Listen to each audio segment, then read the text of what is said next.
And we're live.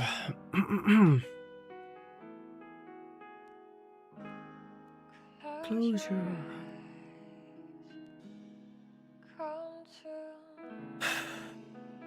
Plague, how's it going, man? How you doing?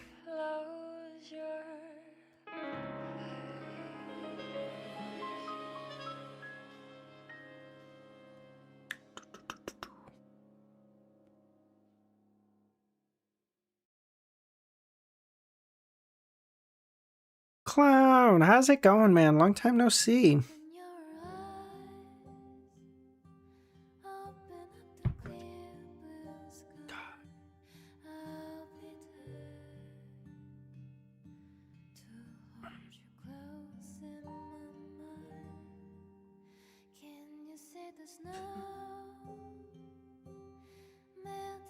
Oh, I don't know if I missed it, so I will ask you, did you read the side story author notes? No, I don't think I've read the side story author notes. No, Plague.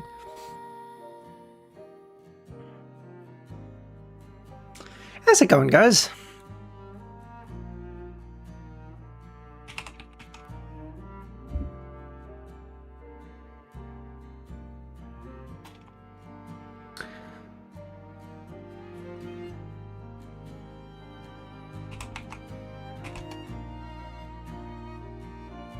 It's only for ordinary? Oh, okay. Well, I haven't finished, wait.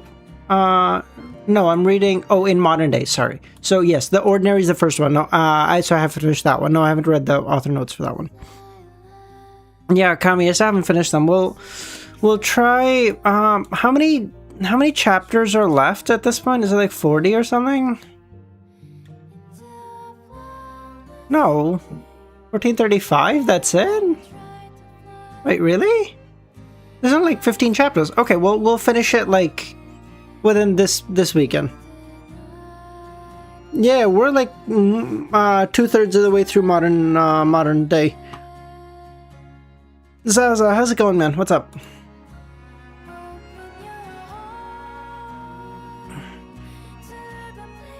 I just wanted to say hi, and here I go. No worries, Hollow. Appreciate you popping by, buddy. Keep plugging away. Stories 28 total? Okay. Fucking Christ.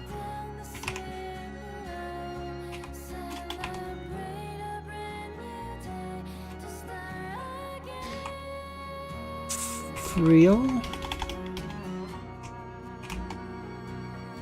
Fucking Christ. Oh my god, what is this piece of shit?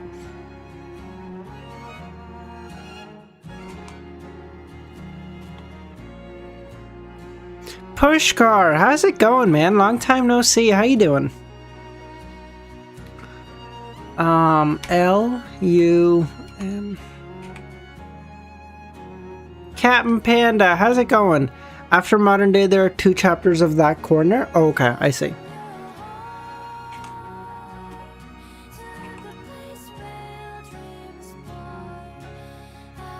Okay, M-E-L-O-N. No.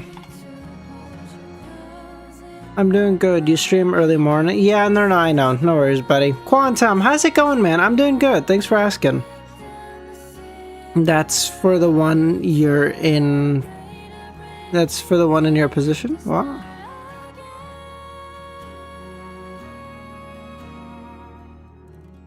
Okay, so I'm thinking M... O-L-E...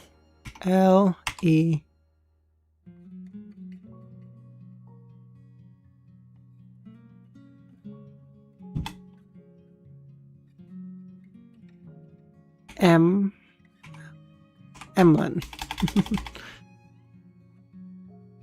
No links remaining. Oh, I see. Zaza, just toss it into the Discord. Yeah, you're good. I'm probably cooked on this one, yeah. Ra, how's it going, man? Final stream? Not quite. I think tomorrow might be final stream, I think. Yeah, and then we'll take a little bit of a break, and then we will get on to COI. The COI was supposed to be way fucking later, but don't have the translations for them? Ah, I see, okay. Would you like to read one chapter of COI after finishing? What's the opinion on that? Pushkar, we're gonna read COI very fucking soon. So, I mean, we're gonna read COI in like a month's time. If you want, we can read a chapter because we're gonna read it really soon now. So, yeah.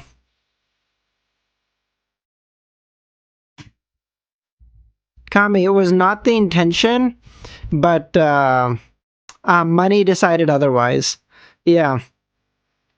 So money was like, hey, like I want you to read COI right now, and I was like, no, like, dude, it'll be like later. I want to give it some time, and then he did a big dono, and that discussion was settled.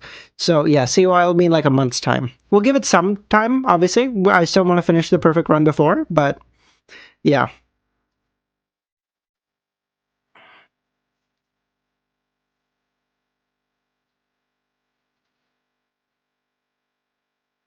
yeah, no, no, we'll have like a month's time. Relax. We had a debate on that in the Discord. I see. Robot, how's it going? Is that Dr. Z? Nagato, how's it going? Sunless, it's like Audrey throwing money. Dude, actually, though, actually, like, oh, yeah, no, no, like, not because I still have to finish the perfect run. And those streams are, I can generally do like 4 or 5 chapters a stream on average. So, and then I'm just under chapter 50 and it's 130. So 80 chapters I need to read. 80, it's like, it'd be about a month's time or so. It is Dr. Z? Okay. Dr. Z, I'm gonna ask, what do you call it? Money, if he's okay if I do the COI first, just COI, and then we can go to Reverend Insanity after. I think that would work better rather than me switching back and forth constantly, but I'll ask him if that's okay.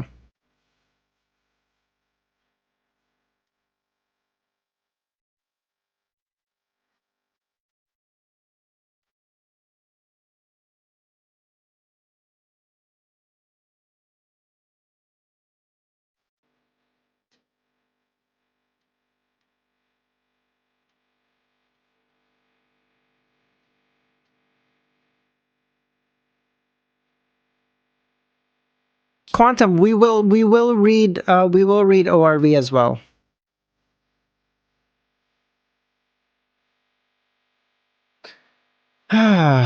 We will read ORV. After listening entire Lord of the Mysteries 2x speed, live seems a lot slower.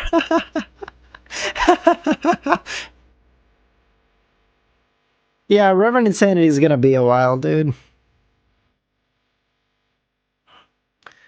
Uh, I No worries, Money. How's it going? Oh, Money. I don't know if you can answer this right now, but if you can, quick question: would you be okay if I just read COI after finishing the perfect run, and then after we're finished perfect run, we can do Reverend Insanity? Is that okay? As opposed to doing them side by side, I just don't want to do them.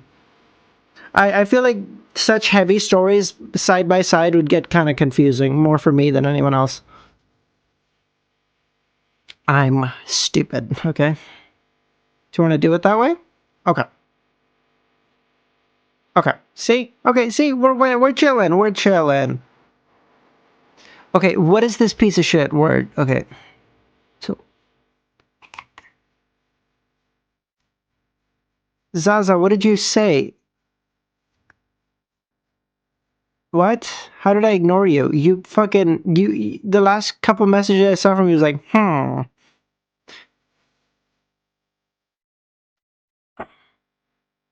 So it should be fine. Oh, I see. Okay. Um, okay. Oh my, dude, I can't get this. I'm not gonna get this word. Fuck it. Just put lemon in. Did you hear Dr. Z joined the Aurora Order? She's now Mrs. Z? What? When did this happen? What was the word today? Motel. Damn.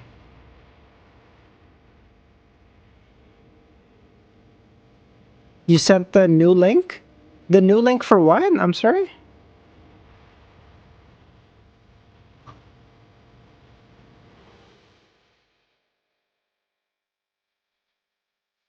Oh, slander video. Wait, what the fuck?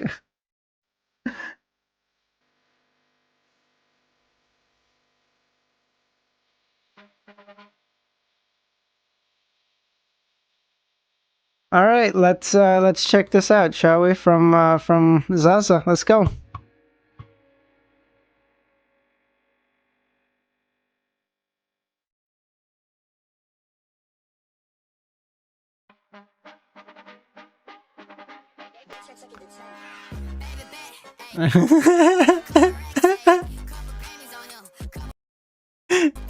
Based.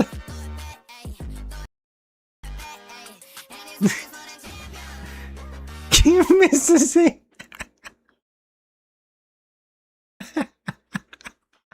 Oh.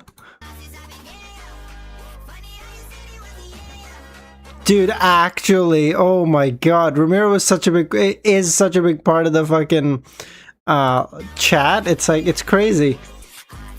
But even I don't know, even I don't still know all of it.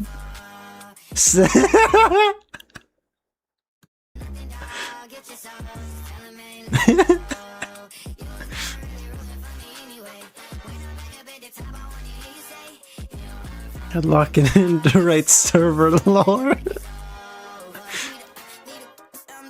38 days. My boy. The world's... Oh, shut the fuck up now. Dude, this is so true. Easy will pop by the server like once a month, his or mine, and just be like, oh, really cool, and then fucking leave. And like, wait, what? Everyone is like, no, Easy, like, I gotta quit. Gone.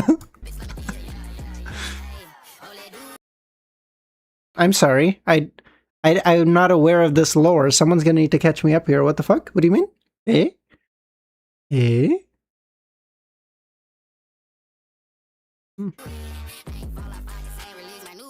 Burn. Dude, actually, Vex is like the most chill person ever. He's always there, but he like rarely ever talks. He's just like, ah, fun. Second after you said this was everyone when Devil sent his like IRL pic. Everyone was like, oh my god, we got him. Hey, gay.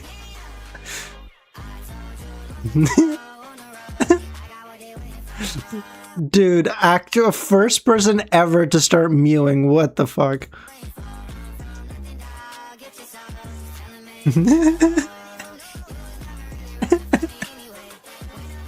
Absolutely, I don't regret it at all.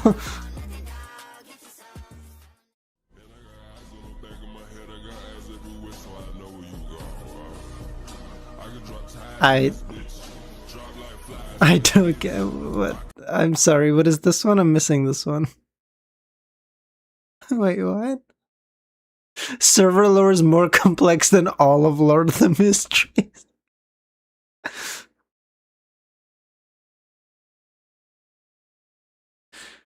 God, oh, I see.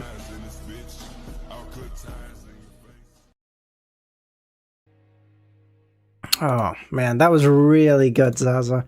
If Nagito did not deserve the good person role, he betrayed. How did I betray you? Wow. Yeah, I know. Kami. Wait, sorry, I'm not signed in. Fuck. Let me just copy that. Yeah, Kami and money weren't included, so just so two people that I feel like have a decent bit of server lore behind them. What up? Is it not opening? Excuse me. Did I catch up on server lore? Actually, did. Wait, Plague, you're lying, right? What? Milosh, is Plague lying? Please tell me he's lying. I don't have server lore because it's cringe.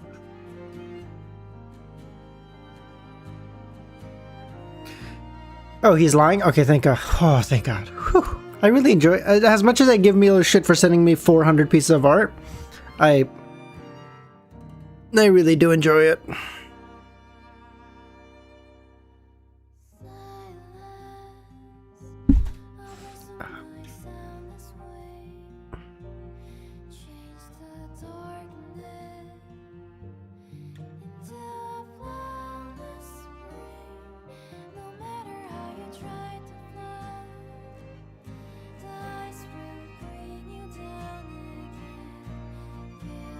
In server lore, I'm canonically Mrs. A's twin who tries his freaking best to keep her alive. What the fuck is going on? Okay. Your home.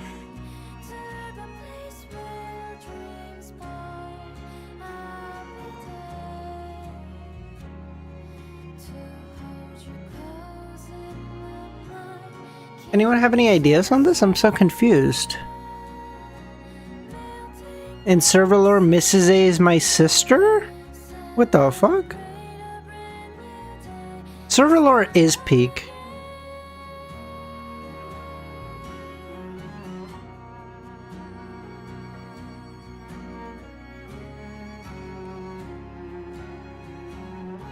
This is what I think of server lore. Oh shit, I forget. Kami's a fucking mod.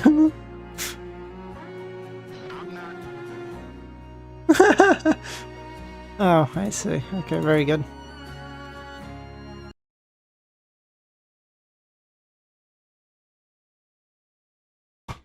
I'm not upset with y'all because I know you're mentally ill, which is why one day I'm going to open up a hospital for mentally ill Africans.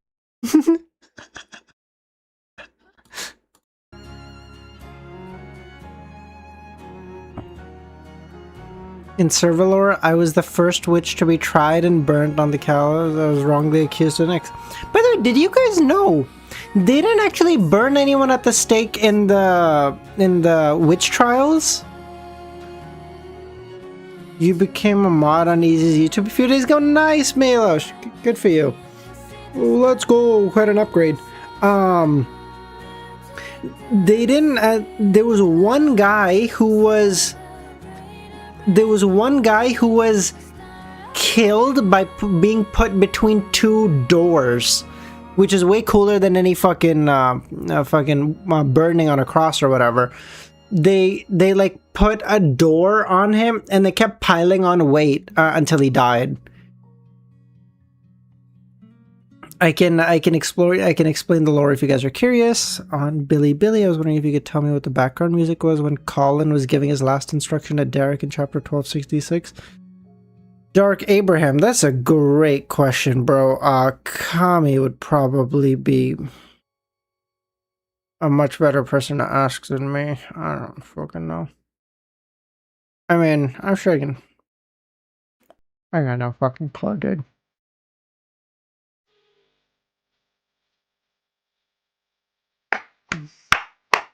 Kami's so good, dude. He had that on deck. What the fuck?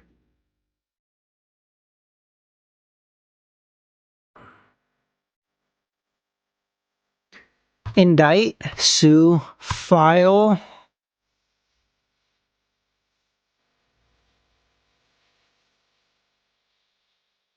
I'm thinking like parts of a court case or whatever. Charge. Let's go.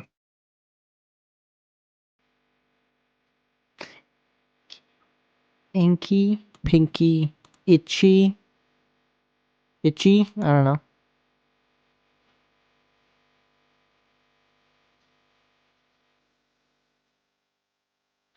Whales have amazing memory?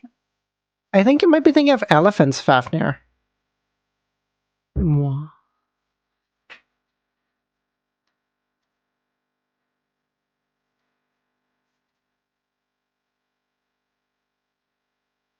No, I'm not calling you fat, Kami. I'm saying like elephants do have a great memory.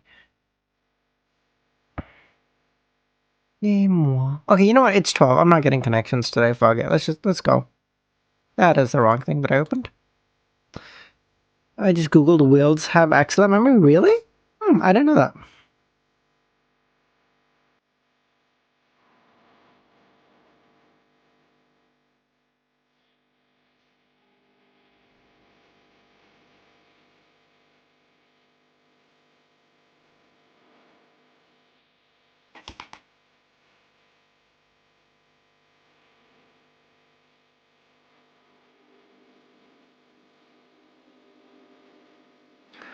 Why don't you sign up for it yourself? I don't really want to get involved with Miss Wing's affairs. On one hand, CEO Huang is both a playboy, but he does have a daughter complex. What the fuck is a daughter complex? His thoughts go astray the moment he sees any man getting close to Miss Huang. Alarm bells would go off in his head, and he would overreact. Considering how it's rather a good source of income for me, I don't want to lose my job over this. Yes, although I've been working overtime for quite a while, I'm still paid enough for overtime work. CEO Huang has always been generous in terms of remuneration. Is either wanting to romance or very productive? Oh, I see. Okay. On the one hand, attending a tutoring lesson is so troublesome. If I have some time, wouldn't it be better to do it to spend it doing something else?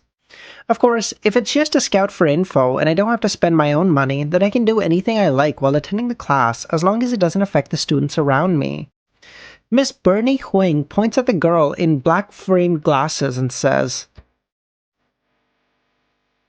we will see, Luvian. We will see. As long as I don't have to spend my own money, then I can do anything I like while attending the class. As long as it doesn't affect the students around me. Miss Bernie Huang points at the girl in black frame glasses and says her family's company and this company are competitors. They want to know each other. Regardless of whether it's her or the staff at the tutoring center, they definitely won't be able to sign up for it. I discovered a blind spot. Miss Huang shakes her head. I can't either. The boss and part-time lecturers of this tutoring center know me. You're kidding, I ask.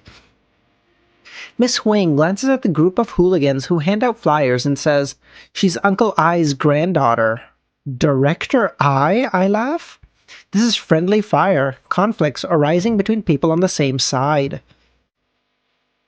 Without waiting for Miss Huang and her daughter to speak, I sincerely suggest, to be honest, why do you need someone to attend their tutoring classes? We can all work together. Everyone can establish an indirect relationship. You invest in me, and I'll invest in you. Wouldn't a merger be better? Only by becoming stronger and larger would we be able to fight against other tutoring centers. With that, I silently apologize. Gonna catch up soon? Okay. Alright. Thanks. Thank you for that, Unaware. 1305? Yeah, you're almost at the, you're Unaware. Oh my god. Thank you, dude. No, wait, Unaware, before you go, can I ask you a quick question? Are you in the Discord? Just before you go? They're not? Okay, well, consider joining. We'll give you the, not the great old one role, but what's the one, the true god role. We'll give you that one for now, yeah. Documentary record, no. Oh, documentary record might be Dr. Z, you're right. Real YouTube branch is Dr. Z too. Hold on. She got 2 out of the 5 gifted members. Amazing.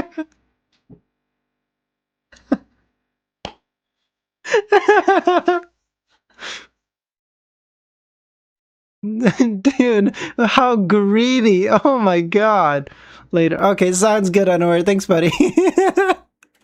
How greedy. What the fuck?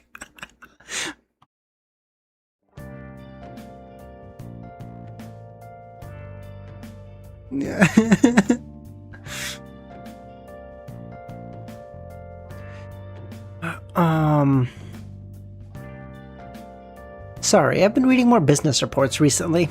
I'll consider that. However, we have to first grasp the style and quality of the tutoring classes before we can talk about it. Miss Huang replies in a business-like manner. This is the result of an in-home upbringing, I sigh inwardly. Then you can find a random passerby.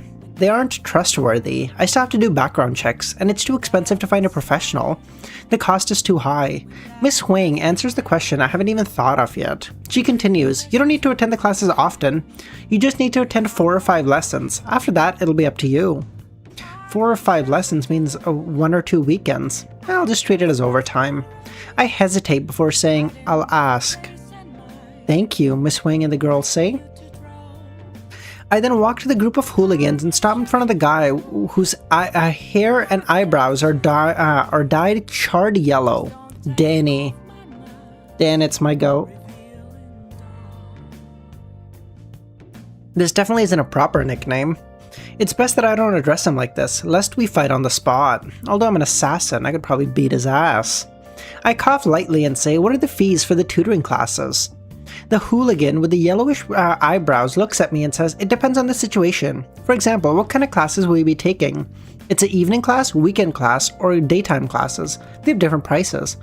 Also, what do you want to learn? Foreign languages, mathematics, Chinese, history, or everything? Okay, so I assume someone will be the time you stream in weekdays. I got college at that time, so I can't tune in. Yeah, no worries, Zaza. I get it, dude. I know.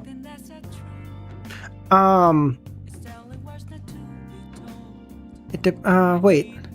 What would they be using to give someone knowledge while they're sleeping? Would it be like a high-ranking spectator?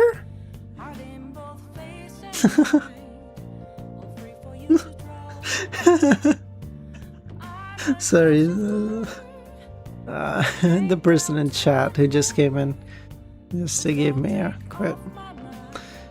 Monkey King, I don't think I've seen you here before, man. How you doing?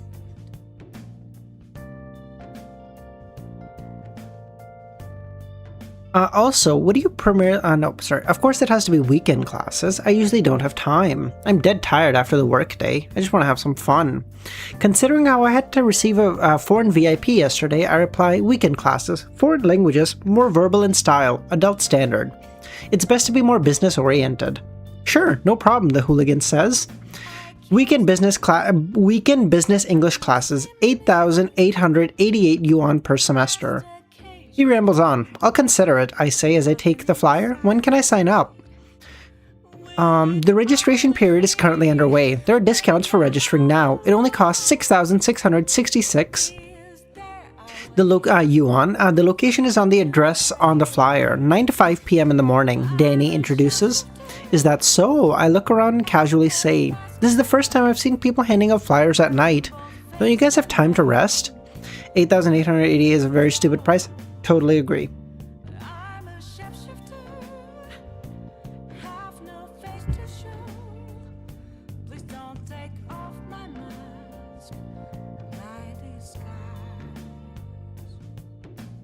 We have to wait for the barbecue anyway, so we're just handing out flyers while we wait. Moreover, the foot traffic is the most at night, Danny explains. I see. What's your name? Do I need to mention your name when I sign up? I was wondering if he gets any commissions from successful recruits or anything. No, there's no need for that, Danny shakes his head. You don't get commissions? All you do is hand out flyers? Upon hearing my words, Danny was taken aback. He says, my main job is a tutor at the centers. I teach foreign languages. At this moment, I felt this tutoring center might be unreliable.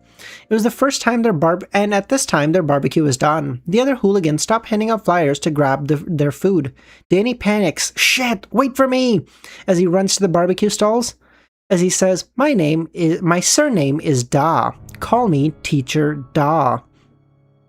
The accent of the foreign language sounds quite authentic. I shake my head and return to another barbecue stall to find Miss Huang and her dormitory daughter. I go to take a look this weekend, I say. How much is it? The girl asks. They claim there's a discount, 6,666.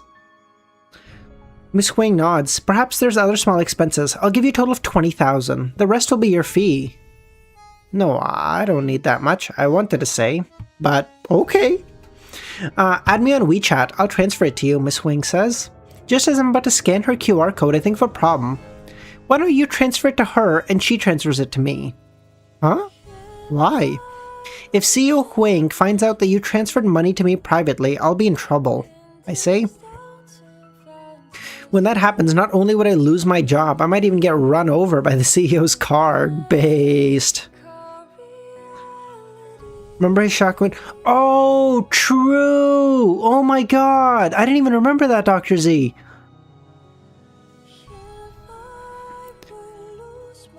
Alright, Miss Wang tilts her head and says to the girl in black framed glasses, Katie, add him and transfer him 20,000. The girl obviously knows that Miss Bernie Huang is and her astonishing wealth and has astonishing wealth and isn't worried about defaulting. She takes out her phone and adds me on WeChat. Katie Huang, the name sounds like that of a family member. After collecting the money, I point to the side. I'll be buying some barbecue. Shall we eat together? Miss Huang invites. No, there's no need. I'm very timid. At this moment, Katie Huang, the girl in glasses, takes out 2 bags of snacks. Thank you for your help. This is a specialty of our tutoring center. What are these? I say. Dried mushrooms. It's not worth much. It's made by my biology teacher under our employee. Oh, alright. Thank you. Since it isn't anything valuable, I accept it without qualms. However, the black things in the snack bag give me a nagging feeling that they're poisonous. I assume like the mushrooms that they sent that Frank gave to Derek, or Frank gave to Klein, who then gave it to Derek. So then does that make their biology teacher Frank?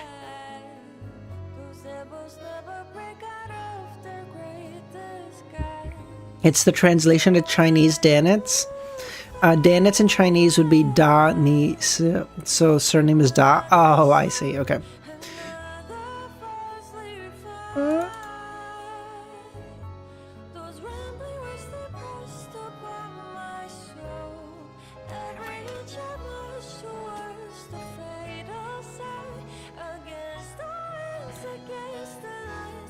Looks delicious, I politely say after retracting my gaze. Then I bid farewell to them as I go to the barbecue stall that I dine at.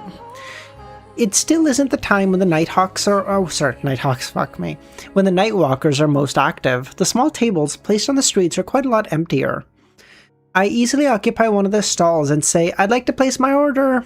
The boss man focuses on grilling the skewers completely unperturbed as a lady boss walks over. Without exchanging pleasantries or small talk, I say 10 sticks of pork belly, 10 sticks of pork ribs, 5 sticks of chicken skin, 1 of chives, 1 eggplant.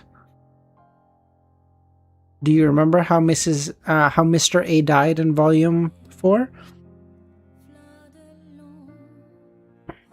Mr. A. Was he not erased? Am I crazy? By the goddess? Am I thinking of someone else?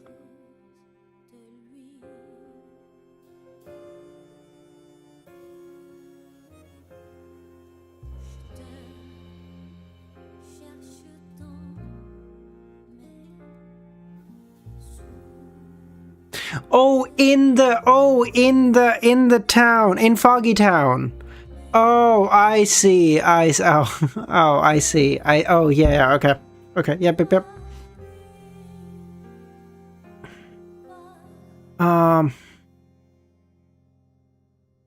The beef kebabs and lamb skewers at this place aren't very good, so I didn't order them. Of course, the amount of food I ordered has exceeded my initial expectations, but it doesn't matter. Not only did I save tens of thousands from the exorcism today, I even earned more than 10,000 from Miss Huang. I should treat myself.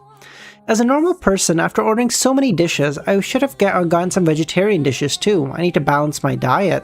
As for the eggplants, I don't view them as vegetables.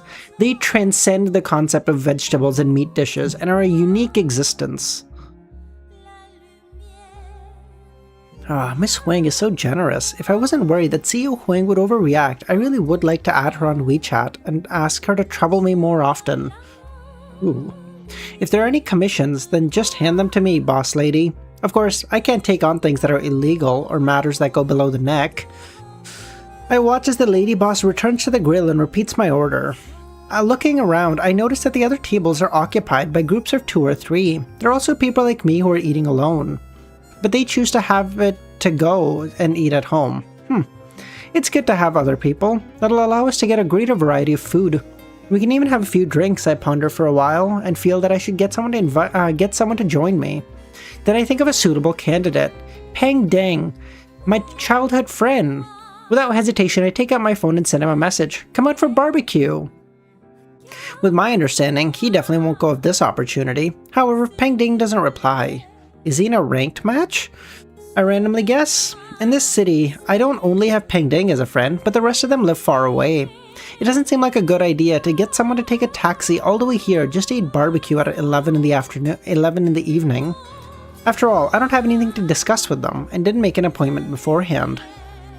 It might be better to eat by myself. I stand up and prepare to go to the nearby Family Mart, Lawson, or a local mini mart to get some drinks. A few years ago, when the roadside stalls weren't under strict supervisions, there would usually be a mobile ice box placed between these barbecue stalls. Then they would lay some cable to siphon off electricity from somewhere to sell iced beer and cold beverages. Eating at 11 is so late. If you got something to celebrate, it's not that bad at all. Not only was it convenient for the customers, but they could earn some extra money. Unfortunately, it's difficult for such things to happen now unless it's a barbecue shop with a shop front. Looking around, I decide to head to the nearest local mini-mart.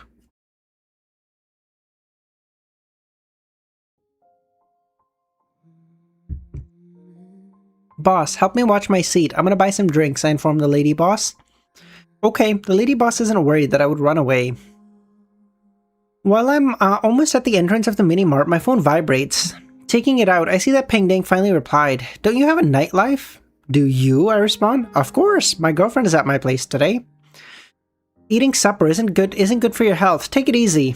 "Bring your girlfriend along," I emphasize. "I'm treating." "Oh, okay. We'll be right there," Peng Ding says. "Hurry up. What do you want to drink?" Peng Ding doesn't reply immediately. He only sends a message after I enter the mini-mart. "I'm not coming. My girlfriend says she's on a diet and doesn't want supper." "She's already so thin. Why would she need to be on a diet?" I think, and reply, "You can come alone." Peng Ding sent ellipses. She said that this is flaunting, a great insult to her. Ugh. I despise this adulterous pair for 2 seconds before saying, "Show me your masculinity," I say. "Alright, I'll show you my masculinity," Peng Ding replies. "Oh? Has the world turned so upside down? I'm stunned." Then I get a message back. "As a man, I said I'm not coming. It means I'm not coming." Fucking... Putting my phone away, I head to the freezer and fridge to consider what to drink. Frankly speaking, I don't like alcohol, but it's not like I can't drink. It's just that I don't like how it, I don't like it, and it makes me, good lord. It's just that I don't like it, and it tastes bad. Therefore, unless it's a request from a friend, I don't normally drink alcohol. In all these years, there are only 2 types of alcohol that suit my taste: rice wine and ice wine. The common thing is sweetness. As I shift my gaze, I see a strange man, wearing a shirt, vest, suit, and pants. This stands in the middle of stark contrast in a mini-mart or barbecue stall. Oh, his eyes are red. He's quite handsome, I tisk, and retract my gaze. What does his attire have to do with me? At this moment, the young man walks over. "Emlyn?" He hesitates before saying, "Hello, can you give me directions to the nearest hospital?" "You don't know the way?" I ask. "I just moved here," the man answers with hesitation. "Oh." I point to the door. "Turn right, walk straight until you're out. You'll be able to see the hospital when you turn right at the crossroads." "Thank you," the man nods. I don't watch him leave as I continue to lower my head and choose my drink. Although it's a young man, it could be Ian too, no? These beverages are divided into 2 types. One is pineapple-flavored beer, while the other is pineapple-flavored carbonated drinks which don't contain alcohol. It only contains a slight beer taste to drive away the heat. Without a doubt, I choose the latter. After exiting the mini-mart and returning to the stall, I finally see my food. Just as I'm about to enjoy it, a figure walks out. The red-eyed man in a 3-piece suit. "Hello, can you give me directions to the nearest hospital?" "You just asked me." The man seems to finally recognize me as his expression changes. I'm lost again. Why are you saying again, I wonder? And Rita's bedtimes while cosplaying? Yeah, no, thank you.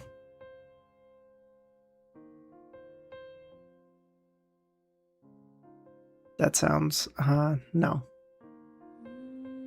Looking at the young man with bright eyes, I snap to my senses. Oh, wait, no, sorry, I gotta change though.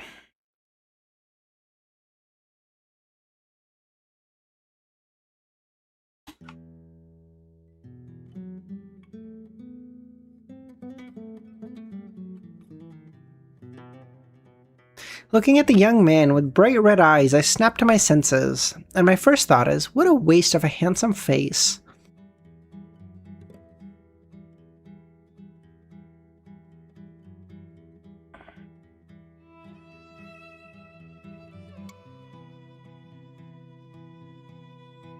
Think of all the money. Some things are worth more than money, Nightwalker. After 2 seconds, I just become worried. Is this guy mentally challenged or just mental? Is he the type of person who would easily lose their way to the point that a missing report pamphlet is handed out the very next day? No, he answered me very fluently. He looks fine on the surface. Maybe he's just having a bad day. How can someone like this be allowed outside the house on their own? I hesitate before saying, do you have your family's number? Do you need to give them a call?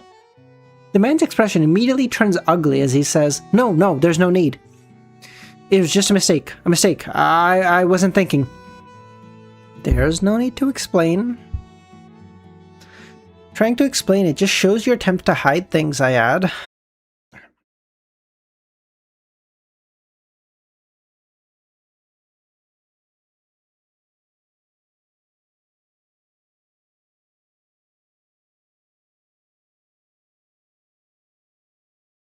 Okay, I think we should be... Yeah, my time literally got stolen, actually. It's fucking crazy. No, I had a blip of a electricity outage. Like, my... Like, lights turned off and they turned back on, but in that 1 second, obviously, since the computer shuts off. So, got bricked. Give me a second. Give me a second.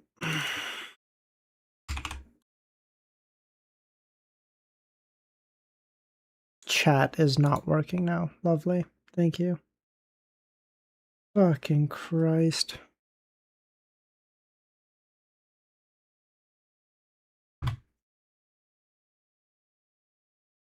Oh my fucking god, kill me. They stole your electricity to cool drinks, actually. What the fuck?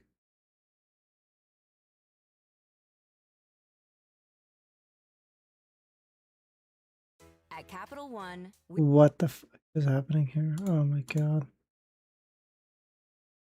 Sorry, give me 1 second. I'm just getting everything back up and running.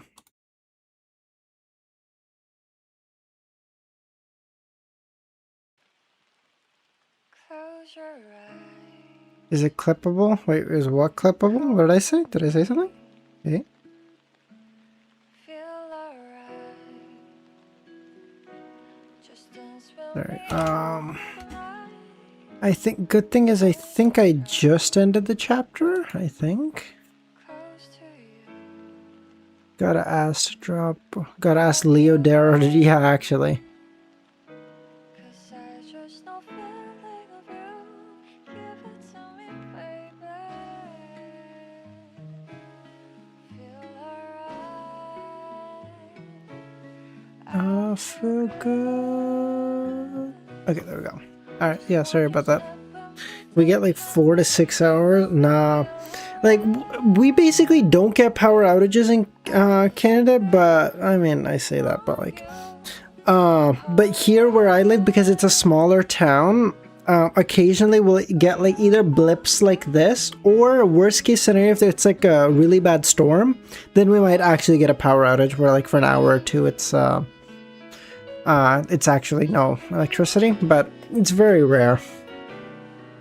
Like literally the blip was like the lights turned off and they turned back on, but in that instant, since the Wi-Fi shuts off and your PC turns off, the stream dies. Okay, Just dance will be all through the night. nice, Hope, lovely, that sounds awesome.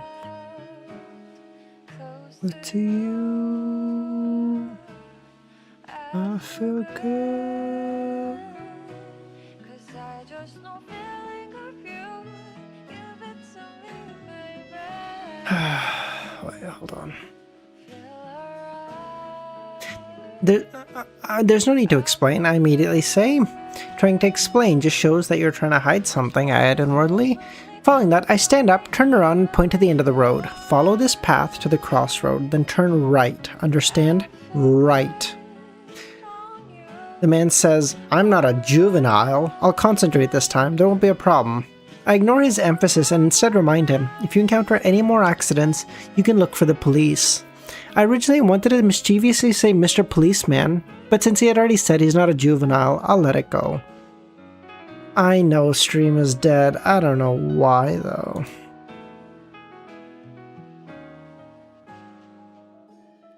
Give me 1 second. Yeah, see, this is dead. Oh, nice. We got it. This is still dead though. That's crazy. Alright, this is fine. Alright, there we go. Feel alright. I feel good.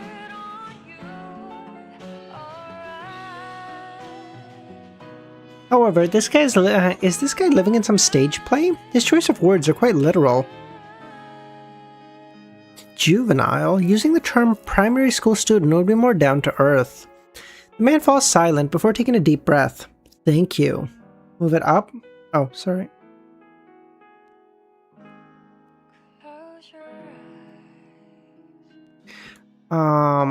Thank you, the man says. You're welcome. After watching this guy walk down the road, I sit back and enjoy the barbecue.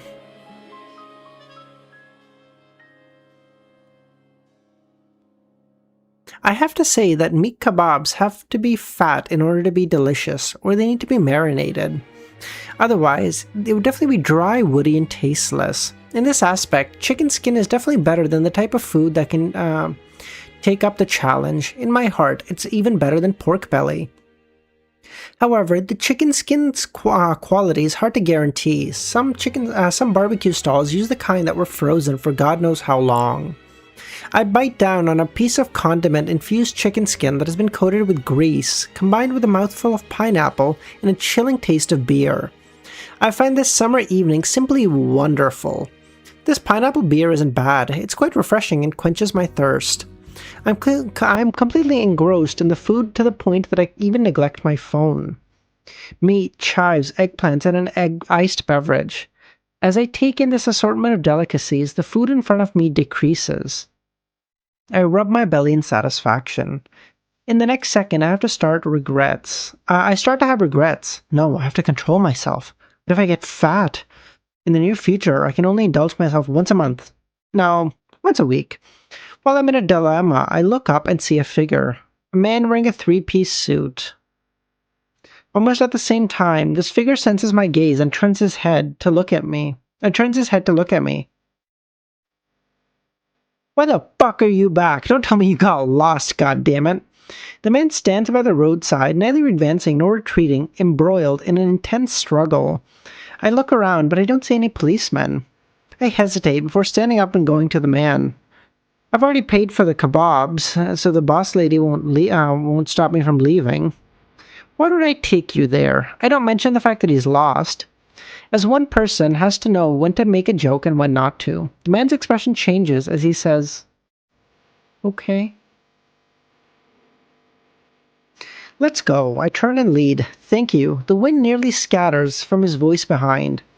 As I walk along the road to the crossroads, I casually chat. Where are you from? Your Mandarin's pretty good. I'm a minority, the man responds. Oh, no wonder. Which ethnic group are you from? How should I address you, I say. The man continues and says, my surname is Bai. My name is Aylin. It's a nice name, just a little feminine, I tease.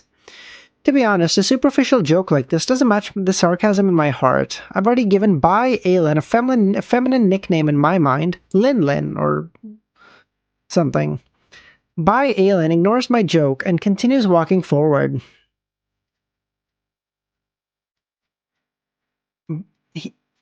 Before turning left. No, that's wrong. Over there, I quickly correct. God, he is a fucking child. Bai Aylin immediately turns around and follows me. I don't look at his face and I don't say a word. I don't give him time to calm down, lest he get angry. To be honest, who gave him the courage to come out in the middle of the night with such a terrible sense of direction? Can't he just get a damn taxi or get someone to accompany him? After turning right, it's only a 50 or 60 meter walk, and the hospital appears. This hospital isn't big. This is the inpatient building. If you go straight, you'll see the emergency department and the outpatient building. Do you need me to bring you there? No, I'm just going to the inpatient building. Thank you. As he speaks, he takes out a simple brass. I was just wondering. I was like, there's got to be a reason he keeps getting lost. Ah, okay, it's a brass key. Strange. People actually use keys like this? Goodbye. After walking for a few meters, I look back worriedly, only to find Bai Ailin gone. I can no longer see him, as if he vanished into thin air. Could he have fallen into the sewers? I look over and realize that the manhole cover is fine. Perhaps he used the key to open the door and enter. The old man guarding the side door must be asleep, right? I head all the way home. I find myself a little thirsty thanks to the barbecue. So I take a cup from my room, open the fridge, and pour some cold water. A habit of mine during the summer. Before I head out in the morning, I boil a pot of water and pour it into a large container, putting it in the fridge. I drink 2 glasses of water and finally feel okay. After pouring another glass, I saunter back into my bedroom and sit on the computer table. As I sweep my gaze, I sense something. The black notebook I bought this afternoon is laying open. I remember that I went out for barbecue and it was clearly closed, and I didn't open the window. Oh, apparently Bai is the Chinese word for the color white, so Ailin White is his technical name.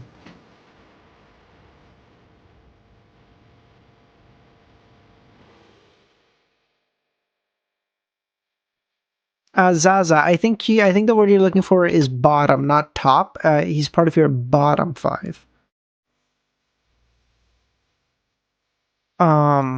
Okay. Without the window opening, the notebook just flipped open? Did someone come into my room? Well, there is a ghost following me. Countless thoughts appear in my mind. At the same time, I see a monster drawn to the page of the notebook. Or drawn on the page of the notebook. The monster is humanoid, but it's made up of tiny worms.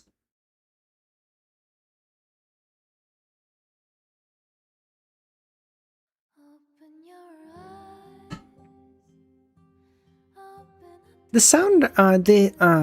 This sounds very bizarre and terrifying, but in reality, it feels nothing of the sort.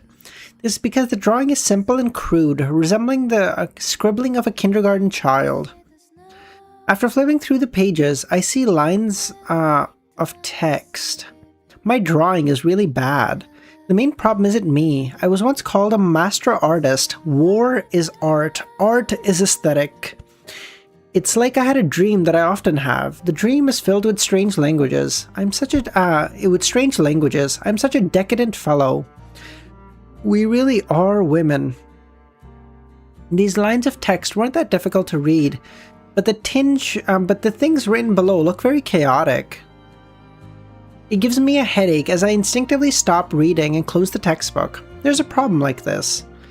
It's like an incantation for dark magic. I've experienced quite a few things in the past few days. I've barely managed to calm myself as I cast my gaze towards the window. On the glass window, the blonde ghost appears. Do you know who did it? It was done by an evil spirit. Evil spirit sounds more advanced than some spirit or poltergeist. Is an evil spirit more powerful? The female ghost nods. Will this be more troublesome? I think of asking Madame Daly to exorcise the ghost again, but I'm worried she won't be able to deal with the ghost at the level of an evil spirit. So I assume this is Medici, I guess? Because he said like war is art or whatever, right?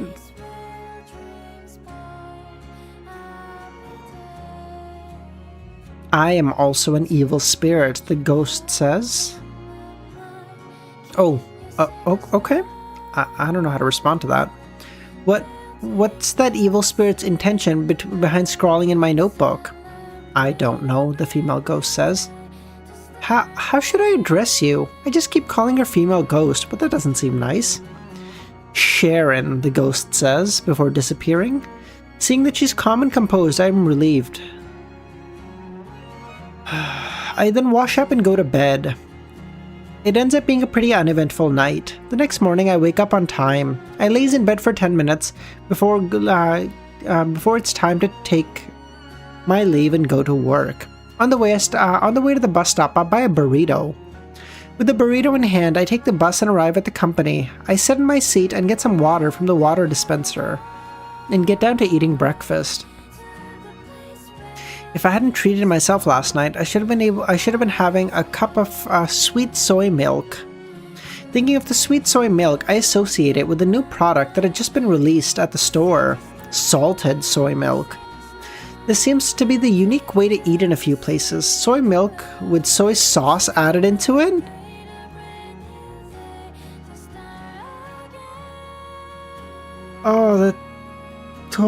That sounds horrifying. I don't know what it tastes like.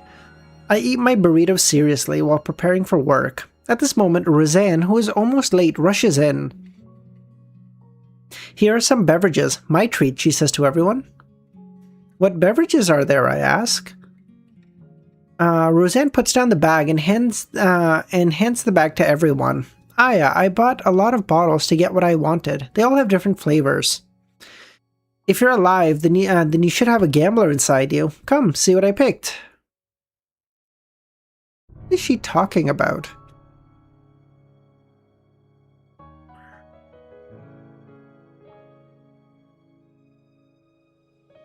I'm beginning to doubt Roseanne's ability to express herself. However, I still understood that last sentence. I reach into the bag and take out a beverage. I wonder what flavor it will be. Just as I have this thought, I see a familiar bottle design. A bottle formed by twisted snake-like patterns. No, in my translation it just says Roseanne. However, I still... Good lord. However, I still understood that last sentence. As I reach into the bag and take out a bottle. I wonder what flavor it will be. A bottle formed by twisted snake patterns, very similar to the assassin beverage I drank before. But before it was black, and now it's blue. I turned to see the bottle's name, Instigator. What? He's gonna progress? Aren't you gonna drink it? You don't like it? Why don't you drink this instead? Roseanne points at the last bottle in the bag. The bottle is like a ball of extended flames. It's quite cool. No, I'm just thinking. As these thoughts flash through my mind, I blurt, I'm wondering if I should match it with some snacks. As I speak, I take out the snack given to me by CEO Huang's non-blood related goddaughter, Katie Huang, a bag of dried mushrooms. 14.25.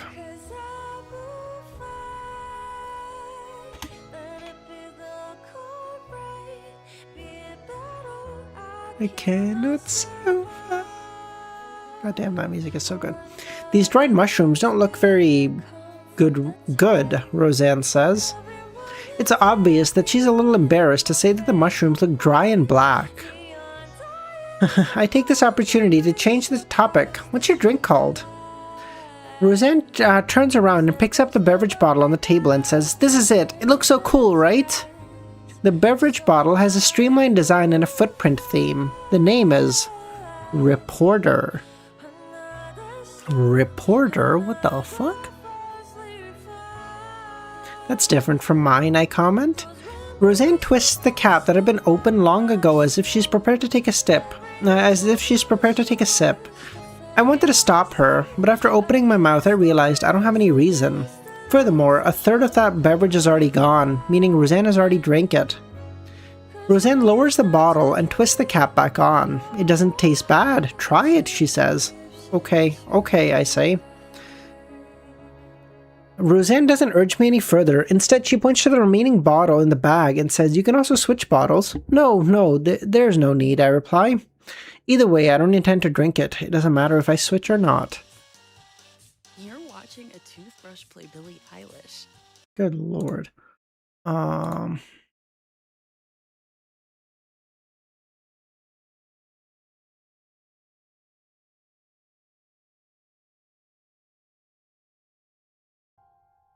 I know Klein is making this dream or whatever, but like all the same that he keeps getting in the same ones, like the same sequence, sorry, the same pathway, just one sequence up.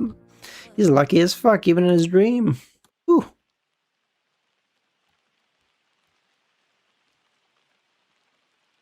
Close your eyes. No, Dr. Z, it was just an ad that came up, so I was just putting my ad blocker back on. Feel alright. Just dance with me all This means that Roseanne has already drank it. What? turn it out. You, after 2 seconds of deliberation, I look at Roseanne and probe. Feel good.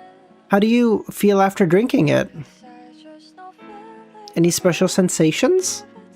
Special sensations? Do you think this is a drug? It's a little sweet. The fragrance will definitely be better after chilling, though, Roseanne says. Doesn't look like she's lying. Probably means she didn't get any superpowers. Won't you step with me, dance with I look around at my fellow colleagues, but none of them even appear dazed or confused. Could it be that only the assassin beverage I got had some special effects? I wonder if that's considered lucky or unlucky. I quickly control my doubts and wave the instigator beverage in my hand. I need to get to work. Go ahead, I'm not stopping you, Roseanne says. Returning to my seat, I sit down and look at the beverage in front of me. After about 20 seconds, I use a large mug meant for drinking water, something I prepare for taking pleasant gulps of water. I open the cap of the beverage and pour it inside. Although I don't plan on drinking the beverage, I am curious what it looks like. I pour all the beverage into my cup. That's so little. This isn't even 500 milliliters. I look at the cup. My mug isn't small, but it usually can't hold the entirety of a 550 milliliter bottle. In other words, there appear to be quite a bit of instigator in it. The manufacturers cut corners. Thieves, true. It's dark blue, clear, quite enticing. The drink is no different from anything else, at least not on the surface. After some thought, I decide to throw something into the mug and see if there's any changes. What do I throw? The dried mushrooms? Without any hesitation, I tear open the packaging and throw the black mushrooms into the dark blue liquid. But there's no changes. Suddenly, messages from my work's group chat start coming. After about 15 minutes, I finish my work, raise my head, and prepare to stretch my neck. Suddenly, I see a mushroom. A white and tender mushroom with red dots. Where the hell did this come from? I glance and discover that it's growing in my mug.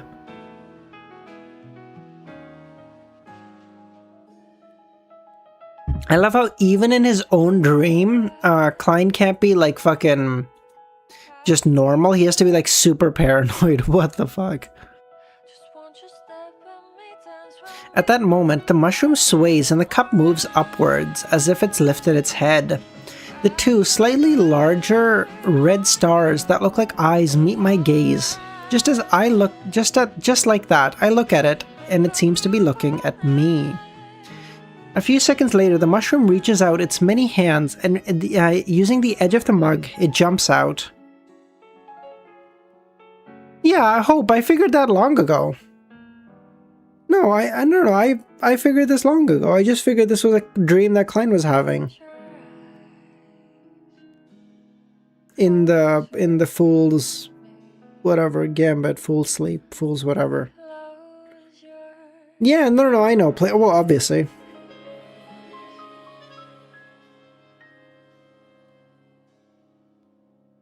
In the next second, it jumps to the floor and runs to the office door. Fuck! At the same time, I discover a problem. All the beverage in the mug is gone. Almost subconsciously, I stand up and chase after the mushroom. I suspect that it's a product from the fusion of the instigator beverage and the mushroom. I have to resolve this. The mushroom is short and fast. It passes through the office without being obstructed or discovered. And on the other hand, I'm stopped by my colleagues several times. So although the mushroom's footsteps are smaller than mine, it still manages to escape. It charged at the company next door. I follow. At this moment, the security guard stops me. What are you here for? The security guard asks. I'm here for Vice President Wu. Vice President Wu? I'll ask the front desk.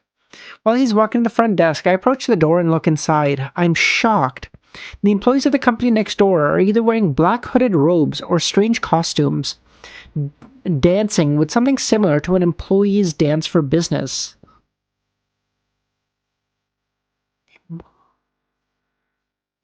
Moi. A cosplay convention? A masquerade ball? It's only 9 in the morning. What's your boss doing? I ask when the security guard returns. It's so strange. The security guard shakes his head. I don't know either. I'm just a worker. Goddamn mushrooms always trouble. True.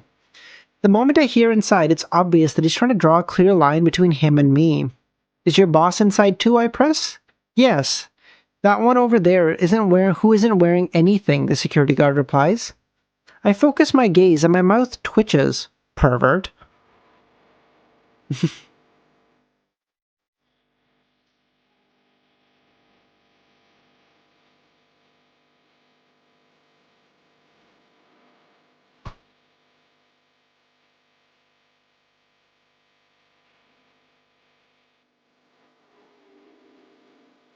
Even though I'm separated from them at a distance, all the weirdly dressed people in the way, I can still see the naked man. As for whether he's wearing something over the lower half of his body that I can't see, I don't know. In short, the impression this guy gives me is pervert. And he might even be into S&M. Of course, it's unclear whether he's a real pervert or just cosplaying. Alright, you can go now, the security guard says. Eh? I had lied about being here for the vice president. I didn't expect to get permission. My original plan was to sneak in while the security guard went to inquire and catch that mushroom man. I fell into a daze, asking myself questions like, who am I? Where am I from? What am I doing? Vice President Wu has given you permission to enter. Why? Do you not understand what I'm saying? The security guard asks. Vice President Wu personally allowed me to enter? Aren't you very familiar with him? I've only met him a few times, I emphasize.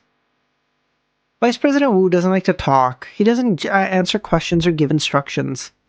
Later, we figured out the rule. Whatever he doesn't object to is him giving approval. Is that so? But it could also be another reason. I once knew a friend who wasn't smart and had a slow reaction time. He only understood the first joke when someone else began saying the second. Perhaps Vice President Wu is such a person. He's basically calling Ouroboros the fucking angel of time slow. He's like, you may have all the time in the world, but that shit makes you slow as fuck, buddy. Get it together. I don't argue with the security guard as I enter. I don't really care if Vice President Wu acquiesced or if the creator had given him looks but forgot to give him intelligence as I walk in. I carefully circle the edge of the room, which is a noisy din with all kinds of crazy dancing happening everywhere as I search for the mushroom man. Skull decorations, blood-colored juice, painting made of leather. This... Not only is the boss perverted, but he also believes in a cult. I scan my surroundings.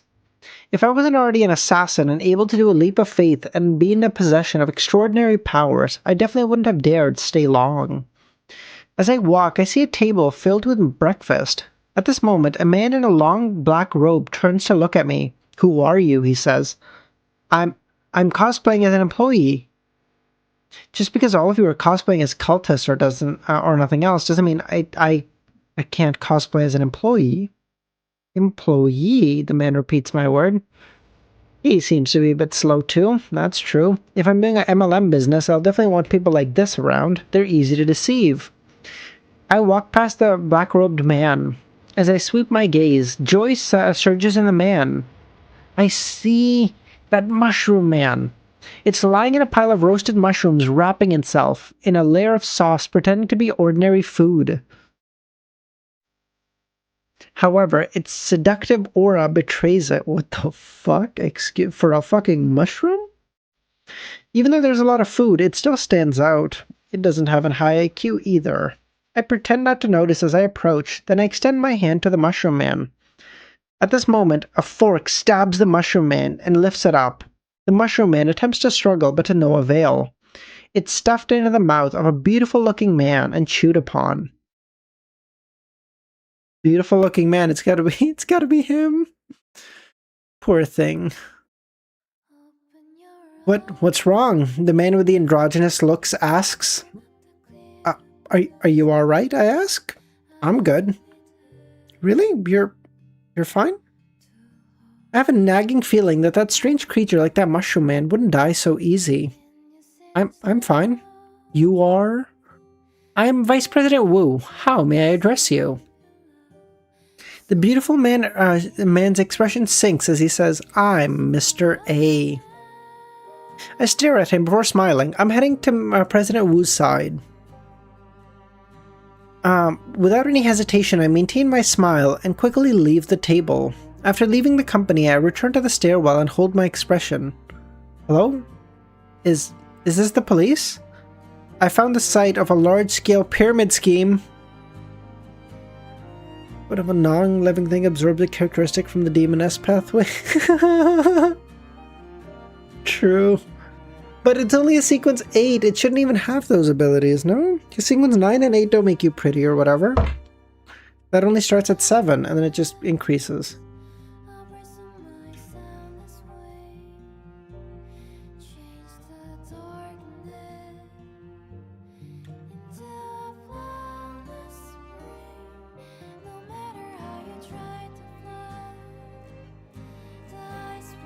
Instigator increases your charm and gives you risk? Wait, really? It increases charisma. Oh, okay, cool.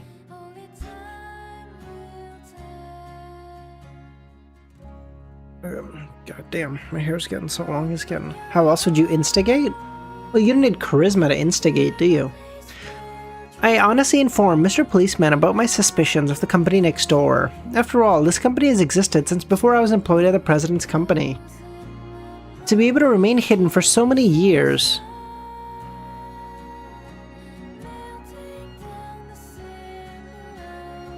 Actually, I also can't prove that they are a pyramid scheme. Strange costumes and eccentric behavior are not valid charges. In China, I'm sure they are.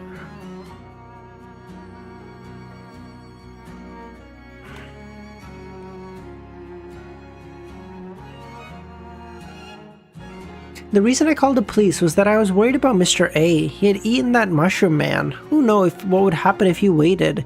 It wasn't as though I could monitor him. As for whether the police could solve anything, I'm quite confident. A result of simple deduction. The medium who's good at exorcism, Madame Da, is Officer Deng's fiancée.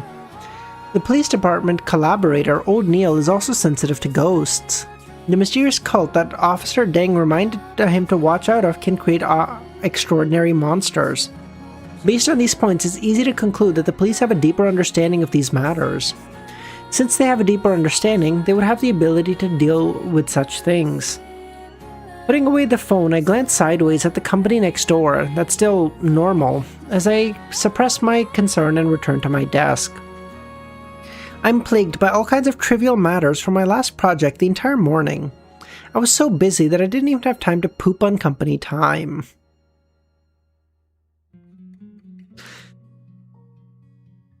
As noon approaches, my phone buzzes. I pick it up and see an unfamiliar number. Who is it? Hello? Were you the one who called the police? You said that the Aurora Company on 10188 Fangay Road is suspected to be involved in a pyramid scheme. The police are already here? Did they do an investigation? The cosplayer cultist Mr. A, who looks like a beautiful man, is covered in mushrooms. He wobbles as he walks to the police. How terrifying, I can't help but shudder. Yes, I did call the police. I think their behavior is very suspicious. Did you find anything? They're a legit company. You can't think that they're involved in a pyramid scheme just because they hold parties in the morning. There are countless companies that shout slogans and even dance every morning. But one look at their gathering and you can tell it's not normal, I say. Can't they cosplay? Can't they have a masquerade party in the morning? You can complain about them disturbing the peace, but you can't say they're running a pyramid scheme. They already explained that this is the company's corporate culture. Can we define a corporate culture as a cult? I feel like I want to say that, but I think it's gone too far. Yes, I'm sorry. I was too sensitive, I say. Don't do this again, the policeman says. Without waiting for him to finish, I say, did you discover anything? What can we discover? They're all working hard, the policeman says. I guess mystery is fine. At this moment, there are only 2 or 3 people in the office waiting for food to be delivered. The other colleagues have already gone to the office canteen on the 2nd floor. Of course, the company's canteen standard is quite good. Regardless of the ingredient, quantity, or culinary skills, they're all satisfactory. The only problem is that there isn't much variety in staples. Only rice, noodles, or wontons.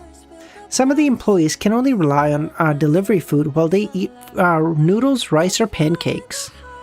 To me, this doesn't pose a problem. As long as the dishes have variety, I don't care what the staple is. It would be a waste not to use my meal allowance. Rubbing my stomach, I open my drawer and take out my company card and run to the elevator. Just as I enter the canteen, I look for the window seat first. Hope, who are you doing this for? Ramiro isn't here, bro. You can just say they're cultists. It's fine.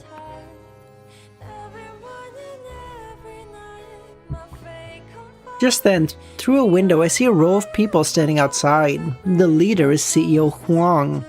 CEO Huang gets into his Rolls Royce and drives off. I'm behind another car. I know that car. I saw it yesterday. It belongs to the company partner, Rosego. Thinking of this racer, I feel a little nauseous from the motion sickness. This Mr. Zarathustra arrived by high-speed rail. Mr. Huang is going to get him personally? He places a lot of importance on this. Besides, this job has already been handed over. It has nothing to do with me. After having a lunch, I saunter back into the office and lean my neck against my neck pillow. I have a habit to sleep for a while at noon. What a good job. And I need to listen to music during my afternoon nap to avoid being disturbed. I put in my inner ear headphones and open my music player. There's a new song. It's from overseas and it's doing pretty good. Dude, actually, I keep getting ads. What the fuck do you mean? I have my ad blockers on. What the fuck? What are you doing to me? What are you doing to me? Seriously, get it together.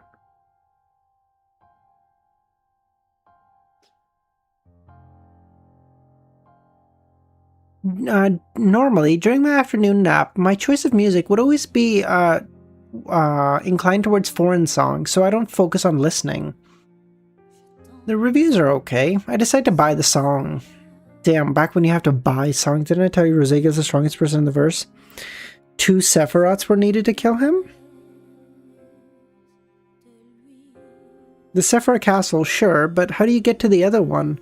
I mean, I assume you're going to say the Chaos Sea because of the True Creator or whatever, but the True...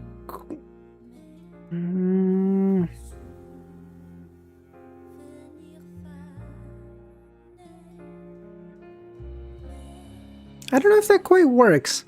I will do 2 half pillars I can agree on, sure. 2 half pillars to take down Rosego, what a G. The song's title is Advance, Advance, singer Alger Wilson. I checked the information of the singer and find that he's inspirational. He was originally just a crew member who drifted at sea, but after much hardship, he became a singer.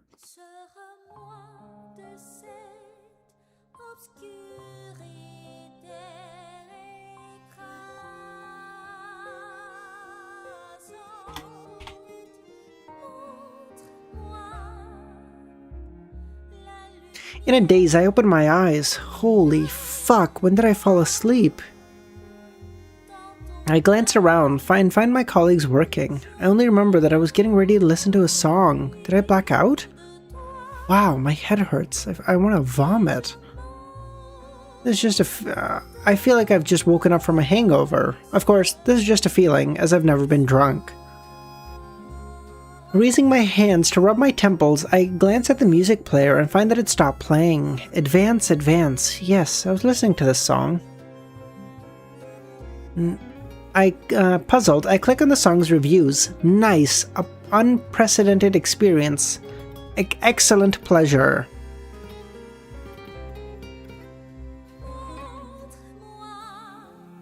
Because I've read the reviews on the first page, I only take a few glances and scroll to the end. Thank you so much for this song. It cured my insomnia, the purest and most punk death rock. This song made me faint. I literally don't know what happened. I can't imagine how humans can make such sounds. If you're a man, try lasting 30 seconds. This song is a little problematic. I won't listen to this so-called death rock again. An unprecedented form of music transcending human experience. I have to let others experience it too. After getting a preliminary explanation for my blackout, I take off my headphones and prepare for work.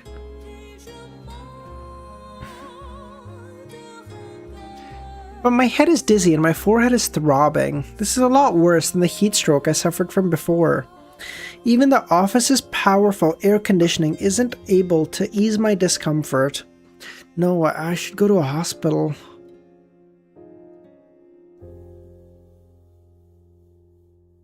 Thankfully, CEO Huang has always been generous. Every employee has 2 paid days of medical leave without a doctor's note. I quickly write a request for time off and head to Director I's office. Perhaps it's because my complexion is really bad? Director I doesn't make things difficult. He just signs and asks if I need someone to take me to the hospital. No, it's not that serious. Okay, go back and have a good rest. If there's anything urgent in the afternoon, I'll arrange for someone else to do it. Out of the building, I get a ride share without hesitation. I don't put on a strong front by taking the bus. I've always been willing to spend money when time calls for it. This is true. Mushu Hospital. Very soon, the car arrives. Mushu Hospital is one of the better public hospitals in the area, but not the best. Hence, there are fewer patients and there wouldn't be a long line. The hospital that Bai Ailin went to last night is at the district level. Although I haven't been there, I have a nagging feeling that it's reliable. Okay, the driver answers as I get in.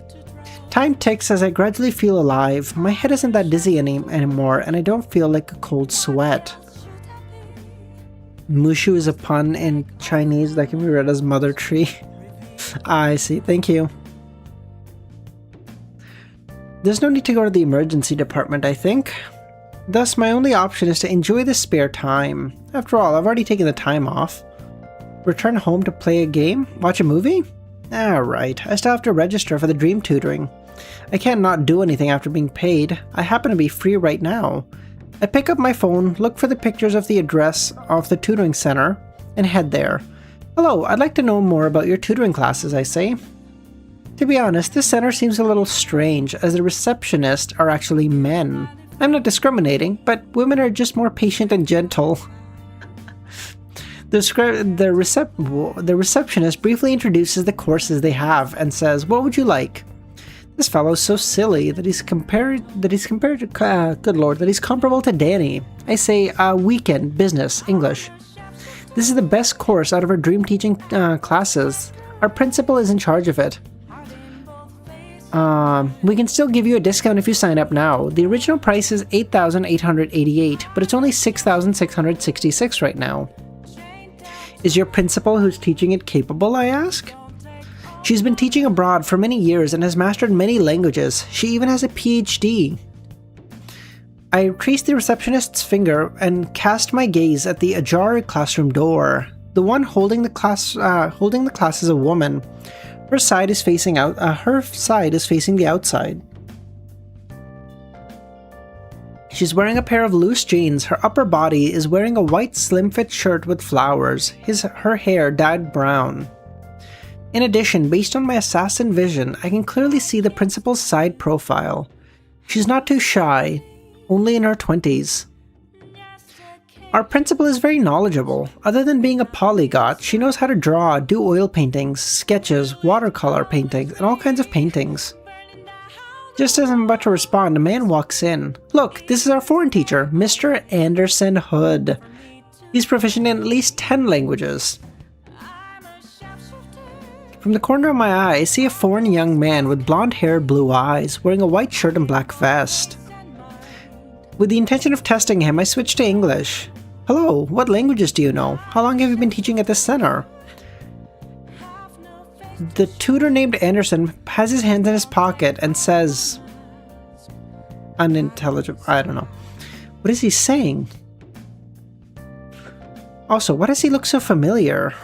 Anderson glances at me and chuckles. How is it?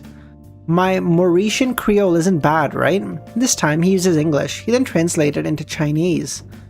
I don't understand. I can't be sure what language he used the first time. Anderson tisks. Looks like you don't have any talent in languages. Why don't you learn to paint from me? Dude, what a piece of shit.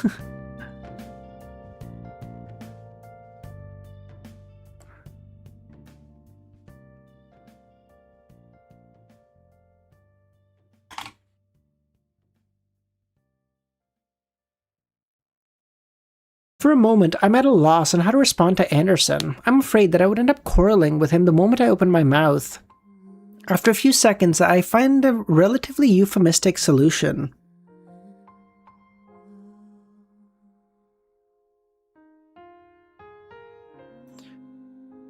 Oh, you can paint? The receptionist eagerly says he knows a lot of things. He originally came to our country to learn banter, claiming that he's proficient in all kinds of things. He came to our country to learn banter. Oh, because he was like not an instigator, but a provoker, I think. This sounds like sarcasm. The receptionist and this foreign teacher don't seem like they're on good terms. If you want to learn banter, I can teach you as well, Anderson says.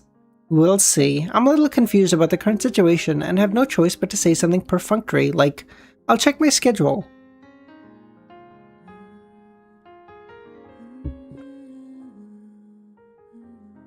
After watching Anderson walk into the office, I turned my head and asked the receptionist, can I not sign up for his classes? That's one of your rights. A wise choice.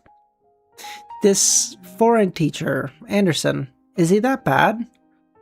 He's very capable, to be honest. His only flaw is... what? That he's not a mute. I start laughing. Then I ask curiously, do people sign up for his classes? Yes, quite a lot. Aren't they aware that you can't withdraw from classes and switch teachers? No, we have one trial lesson, and if you aren't satisfied, you can switch. Well, you know, some people like to get mocked and trampled on. It sounds like they have a fetish. I stop asking. Then I'll sign up for your principal's class. Are there weekend classes? Yes. I don't waste any time and pay the 6,666 yuan and sign up for dream tutoring classes. After leaving the classroom, I don't leave the building. Instead, I find a quiet corner to take in the feeling of air conditioning. I then make a record of what happened today. To be a commercial spy, one must act like a spy. I must live up to my payment. Done. I casually tap my phone and look at the department chat to prevent myself from missing any important notices. Roseanne says, take note, CEO Huang is bringing up a VIP. Everyone please be professional. VIP? Oh, the Zarathustra person. I missed him again. It looks like we aren't fated to meet. It's rare for me to have some free time on a non-weekend day. I'll go catch a movie. There shouldn't be a lot of people at this time. With that in mind, I immediately head to the larger mall next door. Then I take the elevator to the 4th floor and start looking for a cinema. There's a signing event. Looking around, I see many people lining up. It's obvious that a famous author is here to do a fan signing event. Force? I look at the posters standing by. Romance Queen, Slacker Without a Dream. This pen name. Authors nowadays, man. Of course, I'm still a little curious to what the author looks like. After all, the few posters that aren't blocked mainly introduce the Romance Queen's new book. I'll come take a look later, I mutter to myself, as I keep walking to the end of the road until I find the cinema. Because I haven't thought of what to watch, I'll stay in the lobby and look for something that piques my interests. I suddenly feel a light behind me dim. A man appears. A man so tall, he's almost 2 meters tall. From the corner of my eye, I think he looks like a basketball player. Derek? Wait, he seems to be wearing junior high school uniform. Holy shit, he's just in middle school and he's 2 meters tall? What are they feeding the kids nowadays? And since he dyed his hair yellow, brownish yellow, does he need to attend classes? Well, it's summer vacation. But why are you wearing your school uniform during vacation? As I lampoon, I take a step in the opposite direction in case the child makes me look like a dwarf. Meanwhile, I find a movie that I'll be watching. The Pirate 3 Crazy Adventure. The Pirate 3. 3 because 3 is Traveler. Volume 3 is Traveler. Very cool. In the corresponding promotional pictures, a man in a top hat and a trench coat is standing between lightning waves and storms, with 3 retro pirate ships around him. At the bow of each ship stands a beautiful female pirate. 3... I'm thinking like Cat Leia, Bernadette, and fuck, who is that? Vice Admiral Ailment Tracy. Yeah. Be those 3. Also, Garriman was the third identity. True.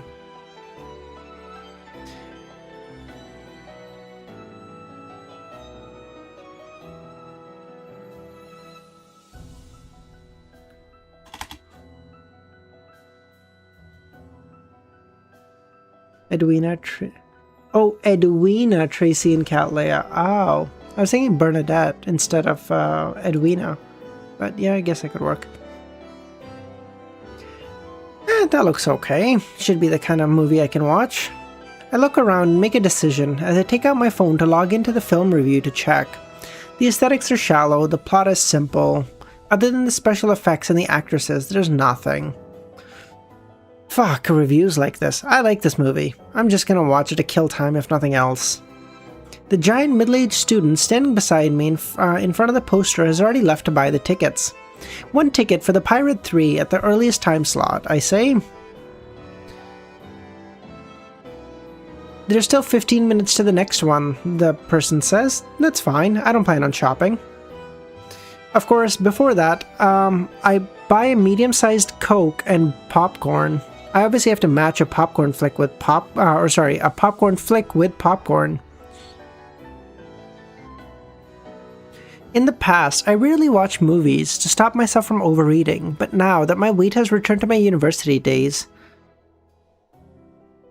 I can enjoy life a little. And not long after, I enter the venue according to the signs and find my seat. Even though it's office hours, there are still quite a few people in the audience. I take a sip of my iced Coke and put on my 3D glasses. At this moment, the 2 meter tall middle school student walks alongside the aisle towards me. Under normal circumstances, the gap between me and the row is sufficient for a person to pass, but the figure in front of me is too large, and it isn't possible for me to grant him passage just by pulling my legs. I have to stand up and lean back. The middle school student passes by and says, "Thank you, Uncle." No problem. Uncle? This interlude doesn't hinder me from eating popcorn, drinking iced Coke, and watching the trailers on screen. Very quickly, the movie begins. My smile only lasts for 5 minutes. It's not that the movie is worse than expected, but that the male lead's fortuitous encounter is from drinking a potion. The potion gives me the feeling that it's the assassin potion I drank. Man, the assassin beverage is a potion? Who produced this movie?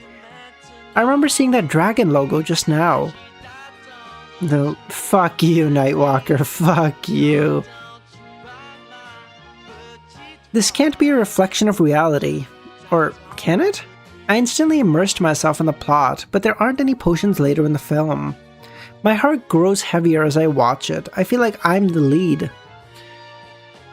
After the movie, I can't help but curse. God damn it, is this guy that clueless? There are 3 beautiful pirates around him, but in the end, he only took a silly little boatswain with him?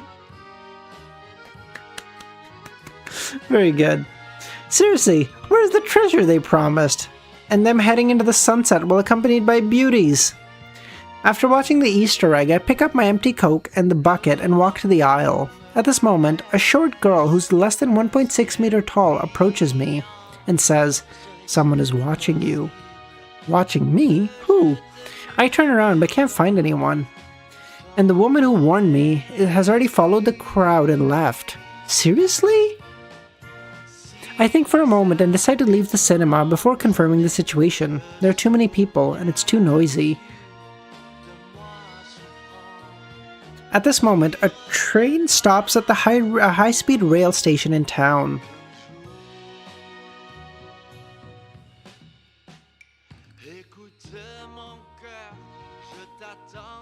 And now this.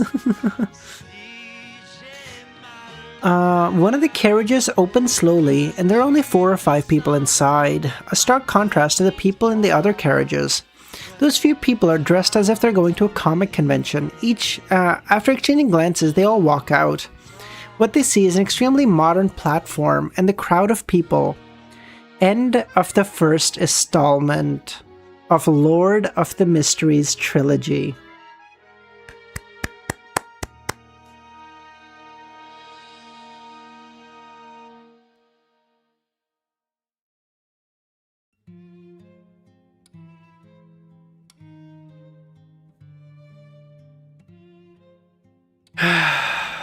November 1st, we officially finished Lord of the Mysteries.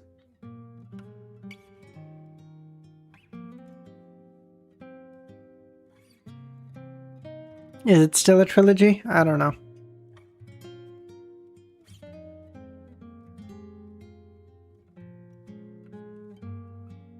There are 2 more chapters, yeah.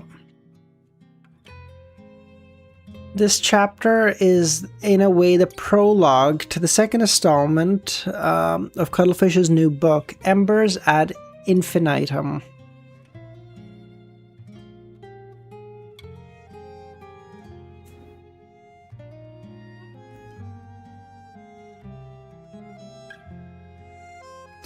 Hope, if you guys would want, we can do COI Chapter 1, if you guys would want. Actually, no. Maybe we save that for tomorrow. Because I don't want to do that without any forewarning. Maybe we do it tomorrow if that's okay. Nah, let's do it tomorrow just so we can give a little forewarning to other people. It's okay. We'll do it. Okay. There. Okay, so 1431 bonus chapter. You should know COI is not like Lord of the Mysteries. Alright, I don't know what to do with that. Bug, we can do Mother of Learning Chapter 1, but then I won't be able to read it for a long time, so it kind of becomes like...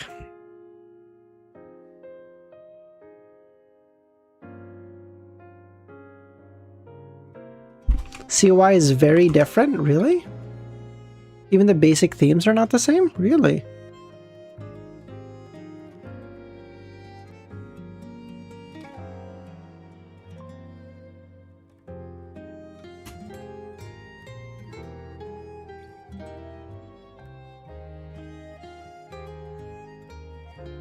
It's a very different story? Okay. There! It's right there! A young man with long brown hair and a pirate-like bandana shouts. He was standing on the starboard of the 3-masted sailboat, the rolling waves drowning out most of his voice. A muscular man with a black eye patch reaches out to hold the shipboard. He frowned as he muttered, "I don't remember there being such an island on this route." This was not the first time their ship had plied on this sea route. The young man shouts, "That means it's hidden! It only appears at specific times! There must be treasure!" "Captain, in the words of that strange monk, a fortuitous opportunity presents itself." "That monk spouts words indecipherable to us. Pay him no heed," the muscular man says. "I often tell you guys that treasures often accompany danger." As he spoke, he pointed at his right eye, which was covered by an eye patch. "That's the cost." "But Captain, isn't that the purpose of adventure? For treasure?" They were a group of treasure hunters from different places. Of course, they occasionally worked as pirates and borrowed food, drinks, and necessities. After all, ideals alone couldn't feed them. The captain fell silent before saying, "Gather 4 to 5 people. We'll step foot on the island and take a look. The rest of you, prepare to sail at any time." You agreed, Captain? You agreed? Waymer. If not for the fact that there's no other choice, no one at my age would continue to be a treasure hunter. He appeared to be in his 30s, but his blue eyes showed their age. Fine, Waymer says. Whatever you say. I'll get Old Keaton.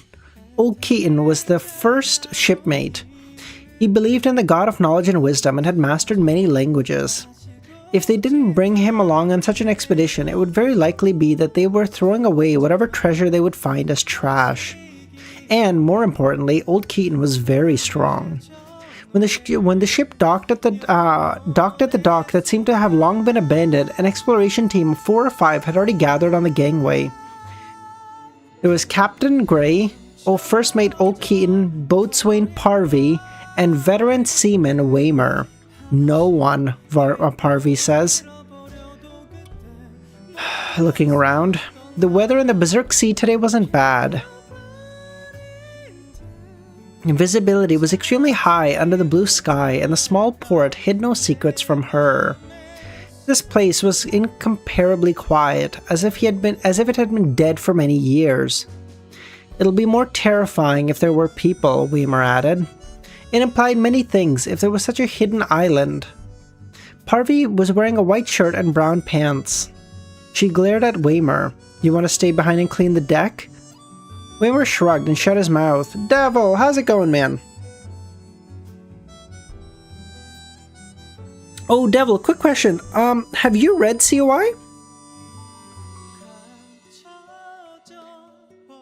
Having become a boatswain as a woman, she needed to manage many unruly crew members, so she would never go easy on them.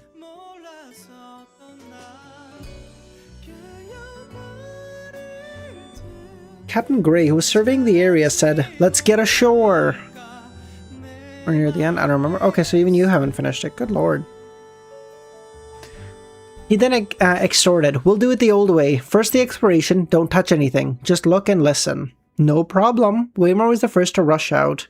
He jumped excitedly midway and glided to the ground like a big bird. The sound caused his actions spread out in all directions, mixed with some echoes. Behind him, Old Gray Keaton and Parvey followed. If you continue that recklessness of yours, you'll act like your own, and act on your own like an uncivilized wild dog. I'll tie you up and hang you at the stern for the fishes, Parvey said. Waymer nodded solemnly and muttered, "Girl boss, with your personality, you should join the Church of Storm instead of the Goddess." Parvey didn't say anything and followed Captain Gray and the first mate of Old Keaton. First mate Old Keaton. The port wasn't big. There was only a lighthouse, 2 simple docks, 5 warehouses, and a few buildings that served as a hotel, restaurant, bar, and police station.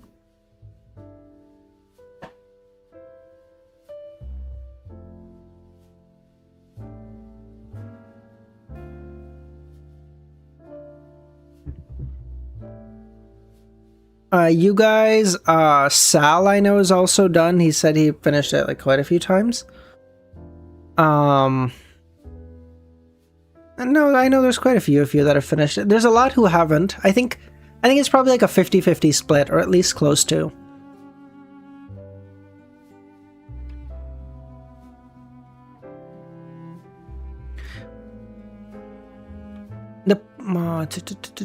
Apart from the fact that there was no one around, everything seemed... Oh, Bug has... True. Waymer looked at the tables in the house, facing the street through a relatively clear glass window, and didn't speak for a while. His expression was a little solemn before given his personality. Inside the house, on the dining table, there was a cup of brownish-black liquid with 2 pieces of moldy toast. Next to them were several neatly folded newspapers. It looked like the owner was about to enjoy breakfast when something happened and they rushed out. And they never returned. It would be considered normal if there was only one such example. After all, accidents were unavoidable, but the entire port was the same way. It left one's hair standing on end. In that instant, all the residents, no, all the living creatures seemed to have evaporated. They haven't been gone long, Captain Gray said. Indeed, if this port had been abandoned for long, the food wouldn't just be moldy. It seemed like only days or weeks had passed since whatever happened, happened. Old Keaton retracted his gaze and said, "That's what the plants here say." There were obvious wrinkles at the corner of the first mate's mouth. His hair was neatly modeled with natural curls. Eh? Waymar was the slowest to react. He then looked at the place where old Keaton had sized him up and understood why he said that. There weren't many weeds in the harbor. There were some plain or gorgeous mushrooms growing sporadically on the buildings. The natural world had obviously not had enough time to invade this place. Old Keaton saw Waymar's enlightened expression and didn't explain any further.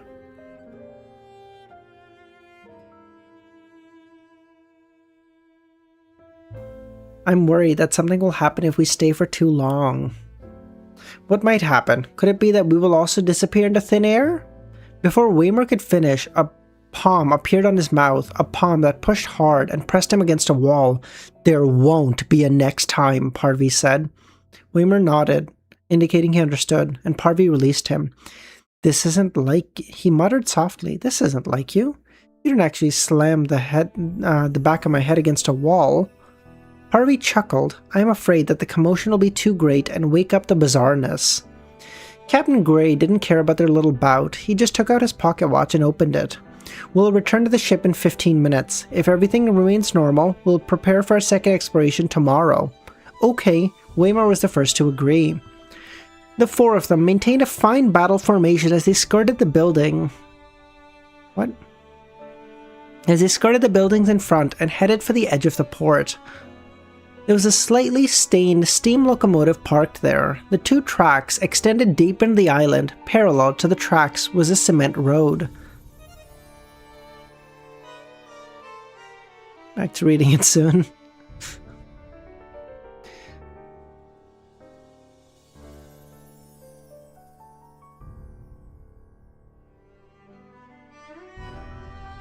Is this... No, this island wasn't here before. I was thinking whether it was the town that Klein made to advance to Attendant of Mysteries.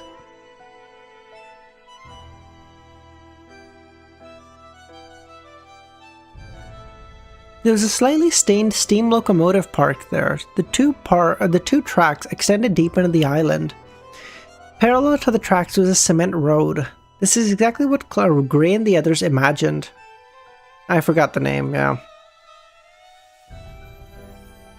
Utopia, yes, thank you. After all, the port bore the responsibility of loading and unloading goods, traveling passengers, and connecting to other towns. However, to their surprising confusion, the railway was only 100 or 200 meters long. Even though they were still at the edge of the port, four of them could see the situation there with their eyes. What? Waymar couldn't even express his feelings, he only cursed. If I were the owner of this island, I would definitely tie up the bastards who suggested such repairs at the stern to fish for sharks. Based on their experience, this arrangement was abnormal. The town, 100 meters away, had to be closer and connected to this town to form a port city. Or it should be a few kilometers away and be independent.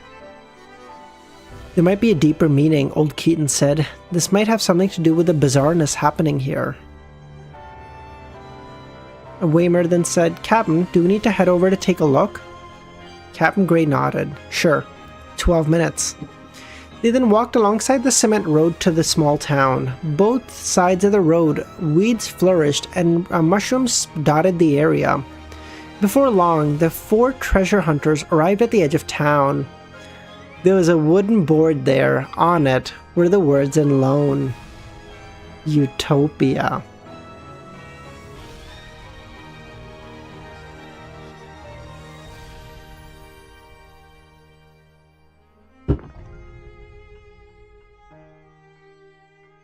This place is called Utopia, Waymer muttered.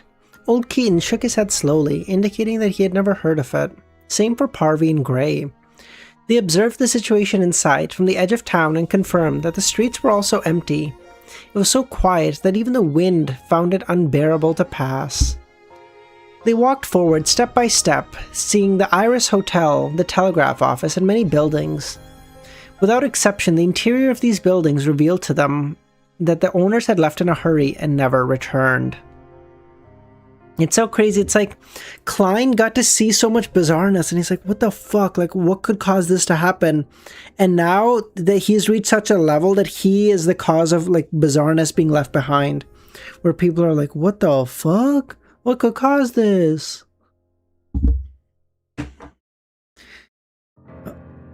There were also cups with some water, dry clothes that were halfway through their washing, cutlery that had been laid out, musical instruments that hadn't been put away, books that hadn't been flipped through, carriages that hadn't stopped by the roadside without any horses. I keep feeling like something's missing, Waymer said, staring at the municipal square ahead.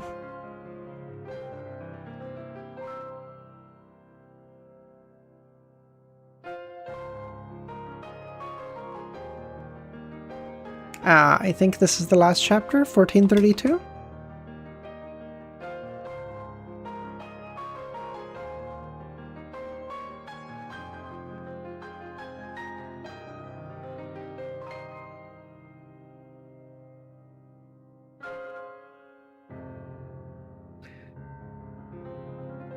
Yeah, last.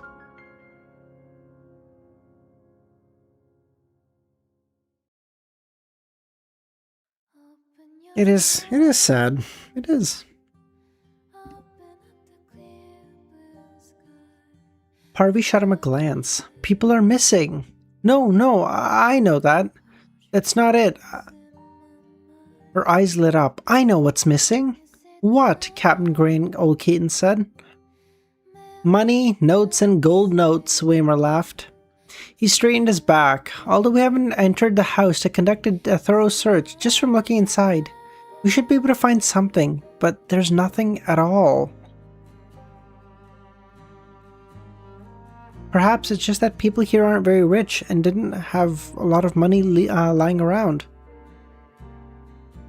That was not an important problem. The four of them diverted their attention after entering the square and looked at the tallest building, a black-spired cathedral. Klein would not... Yeah, Klein at this point doesn't have any money at all. Klein is like, if I need money, I wish for me to have 100 pounds, and just appears goated. Mushrooms tenaciously grew out of the cracks in the bricks of the cathedral. They were either simple or plain, or gorgeous and colorful, strung together. This place feels like it has been abandoned for even longer, Parvy said. Godzilla, it has been a while, man. How you doing? From the architectural style, this looks like the Cathedral of the Goddess. This is weird. The residents of such a hidden town believe in the Goddess? Old Keaton stared at it and said, apparently. Then he immediately added, it feels like the closer we are to the square and the cathedral, the longer it seems abandoned. Be it the weeds on the roads, the green plants on the surface, or the mushrooms of all kinds, the closer they got to the center of the town, the more numerous they became. And the cathedral seemed to be covered in a green coat with many speckled holes. Did you do... no, Godzilla, they should be there. I'll have a look after. They should still be there. I didn't delete them. They might be privated, but I don't think that'd be the case.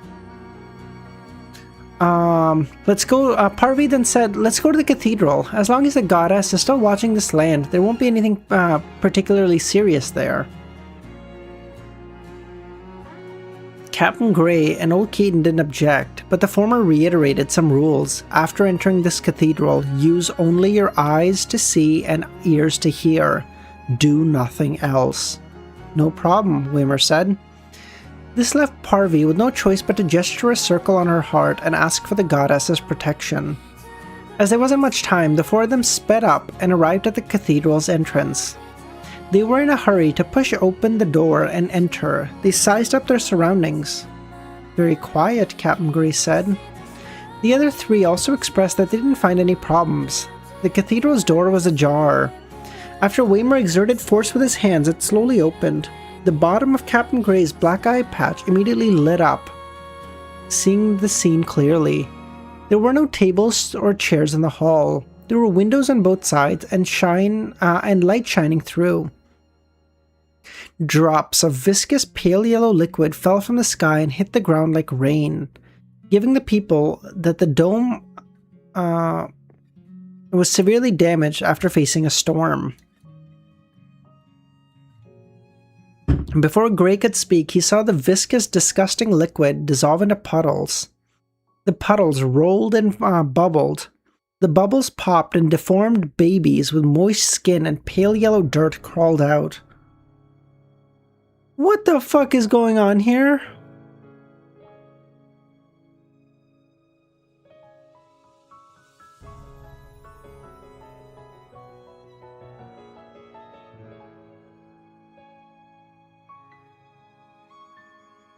As these babies grew, they dripped more liquid, creating more puddles and stirring more bubbles. They all began to cry. Just seeing the scene caused the blood to flow from Gray's eyes. The eye patch turned dark red as if he was moved to tears. His mind was blank. He felt that every part of his body was nurturing a new life.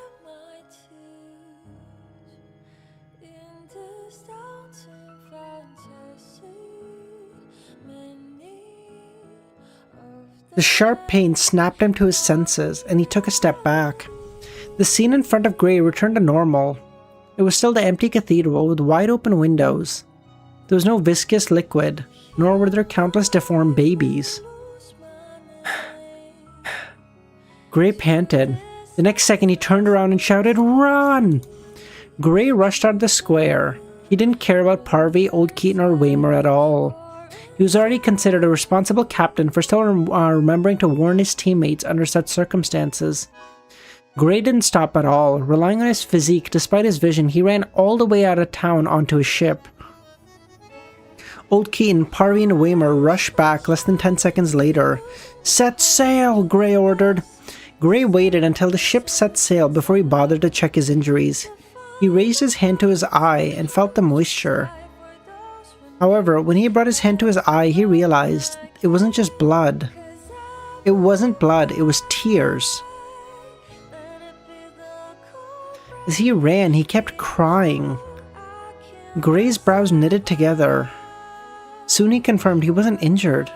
"What did you guys see?" He turned to Old Keaton and the others. Waymer looked at his captain. His eyes were red as if he just cried and said, "I saw fireball after fireball. They fell from the roof and with a whoosh exploded. Light.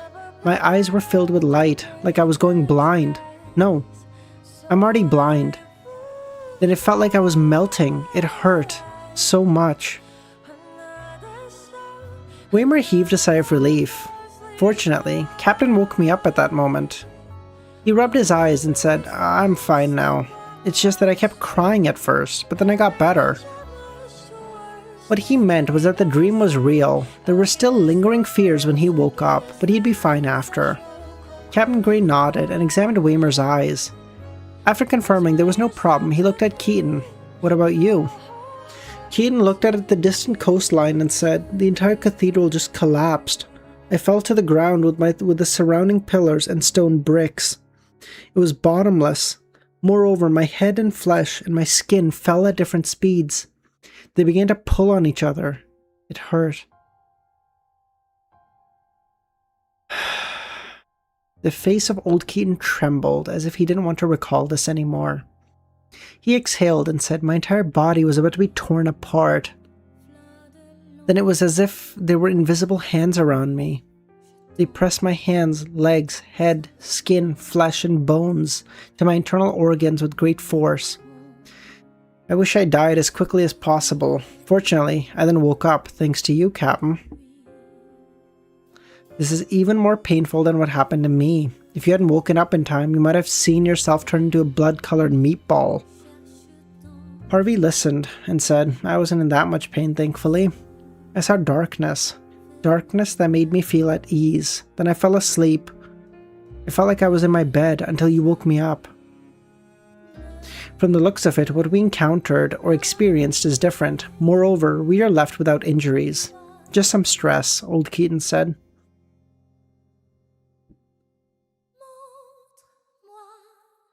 Perhaps we are under an illusion or hallucinated for some reason.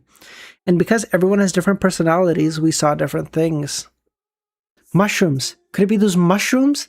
Those mushrooms were the strangest, Parvy said. Yeah, definitely, Weimer agreed. It was common knowledge that one could be poisoned and end up hallucinating after eating certain mushrooms. In such a strange place, it was reasonable for one to be affected by just approaching the mushrooms. That's possible. There was a faint, sweet smell in the air. Mushrooms? In the middle of the small town called Utopia, on the surface of the cathedral that was suspected to be the goddess, mushrooms suddenly became active. And they squirmed and crazily spewed out large amounts of spores. Before the spores landed, they had already grown into different mushrooms in the air. Then they continued to create more spores. And in the gap between the black bricks occupied by mushrooms and green plants, deformed palms, like from babies, squeezed out. I like mushrooms too. I'm actually gonna eat mushrooms when I go downstairs. The huge pit spread open, pulling the building over and shattering into pieces. Elsewhere in the town, the large number of houses that had originally stood tall had disappeared, leaving behind large pieces of colorful glass-like traces.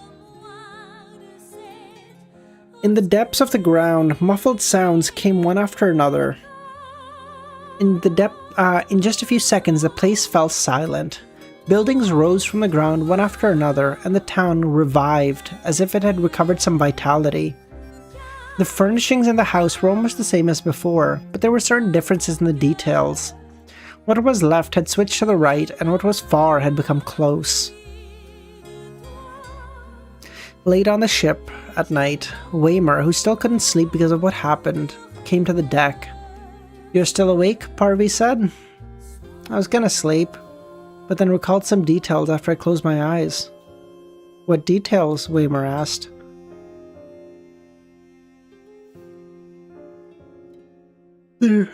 There's something else under the darkness I saw in the cathedral. Without waiting for Weimer to ask, she muttered.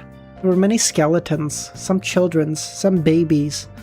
They were all normal. Some were normal, while others were like monsters. It was packed with them everywhere. Also, there seemed to be a raven hidden in the depths of the darkness.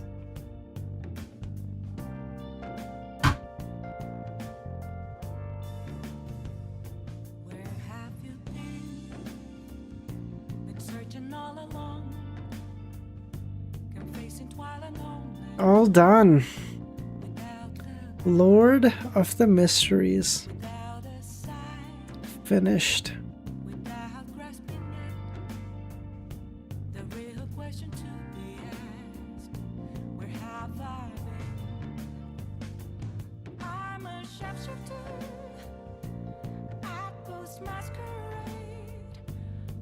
In both face and mind, I'll pray for you to grow.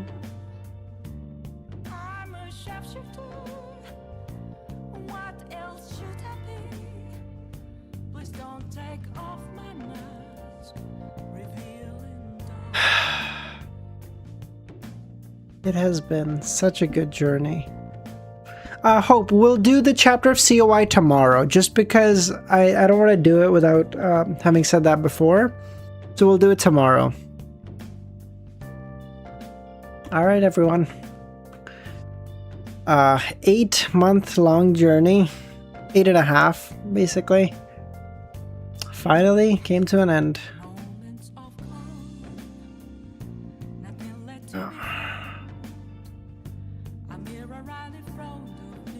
Uno más. Yeah. We did it.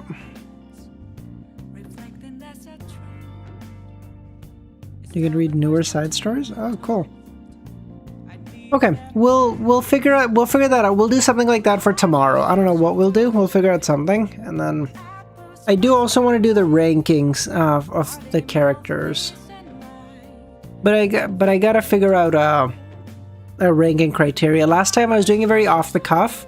I'd like to have some criteria to rank them on. That makes sense. I don't know. I'll figure that out. Nah, I'm okay, Hope. I'm okay. Yeah. All right, everyone. Thank you so much, everyone, for coming. Have a great rest of your day or nights, and I hope I'll catch y'all tomorrow, same time.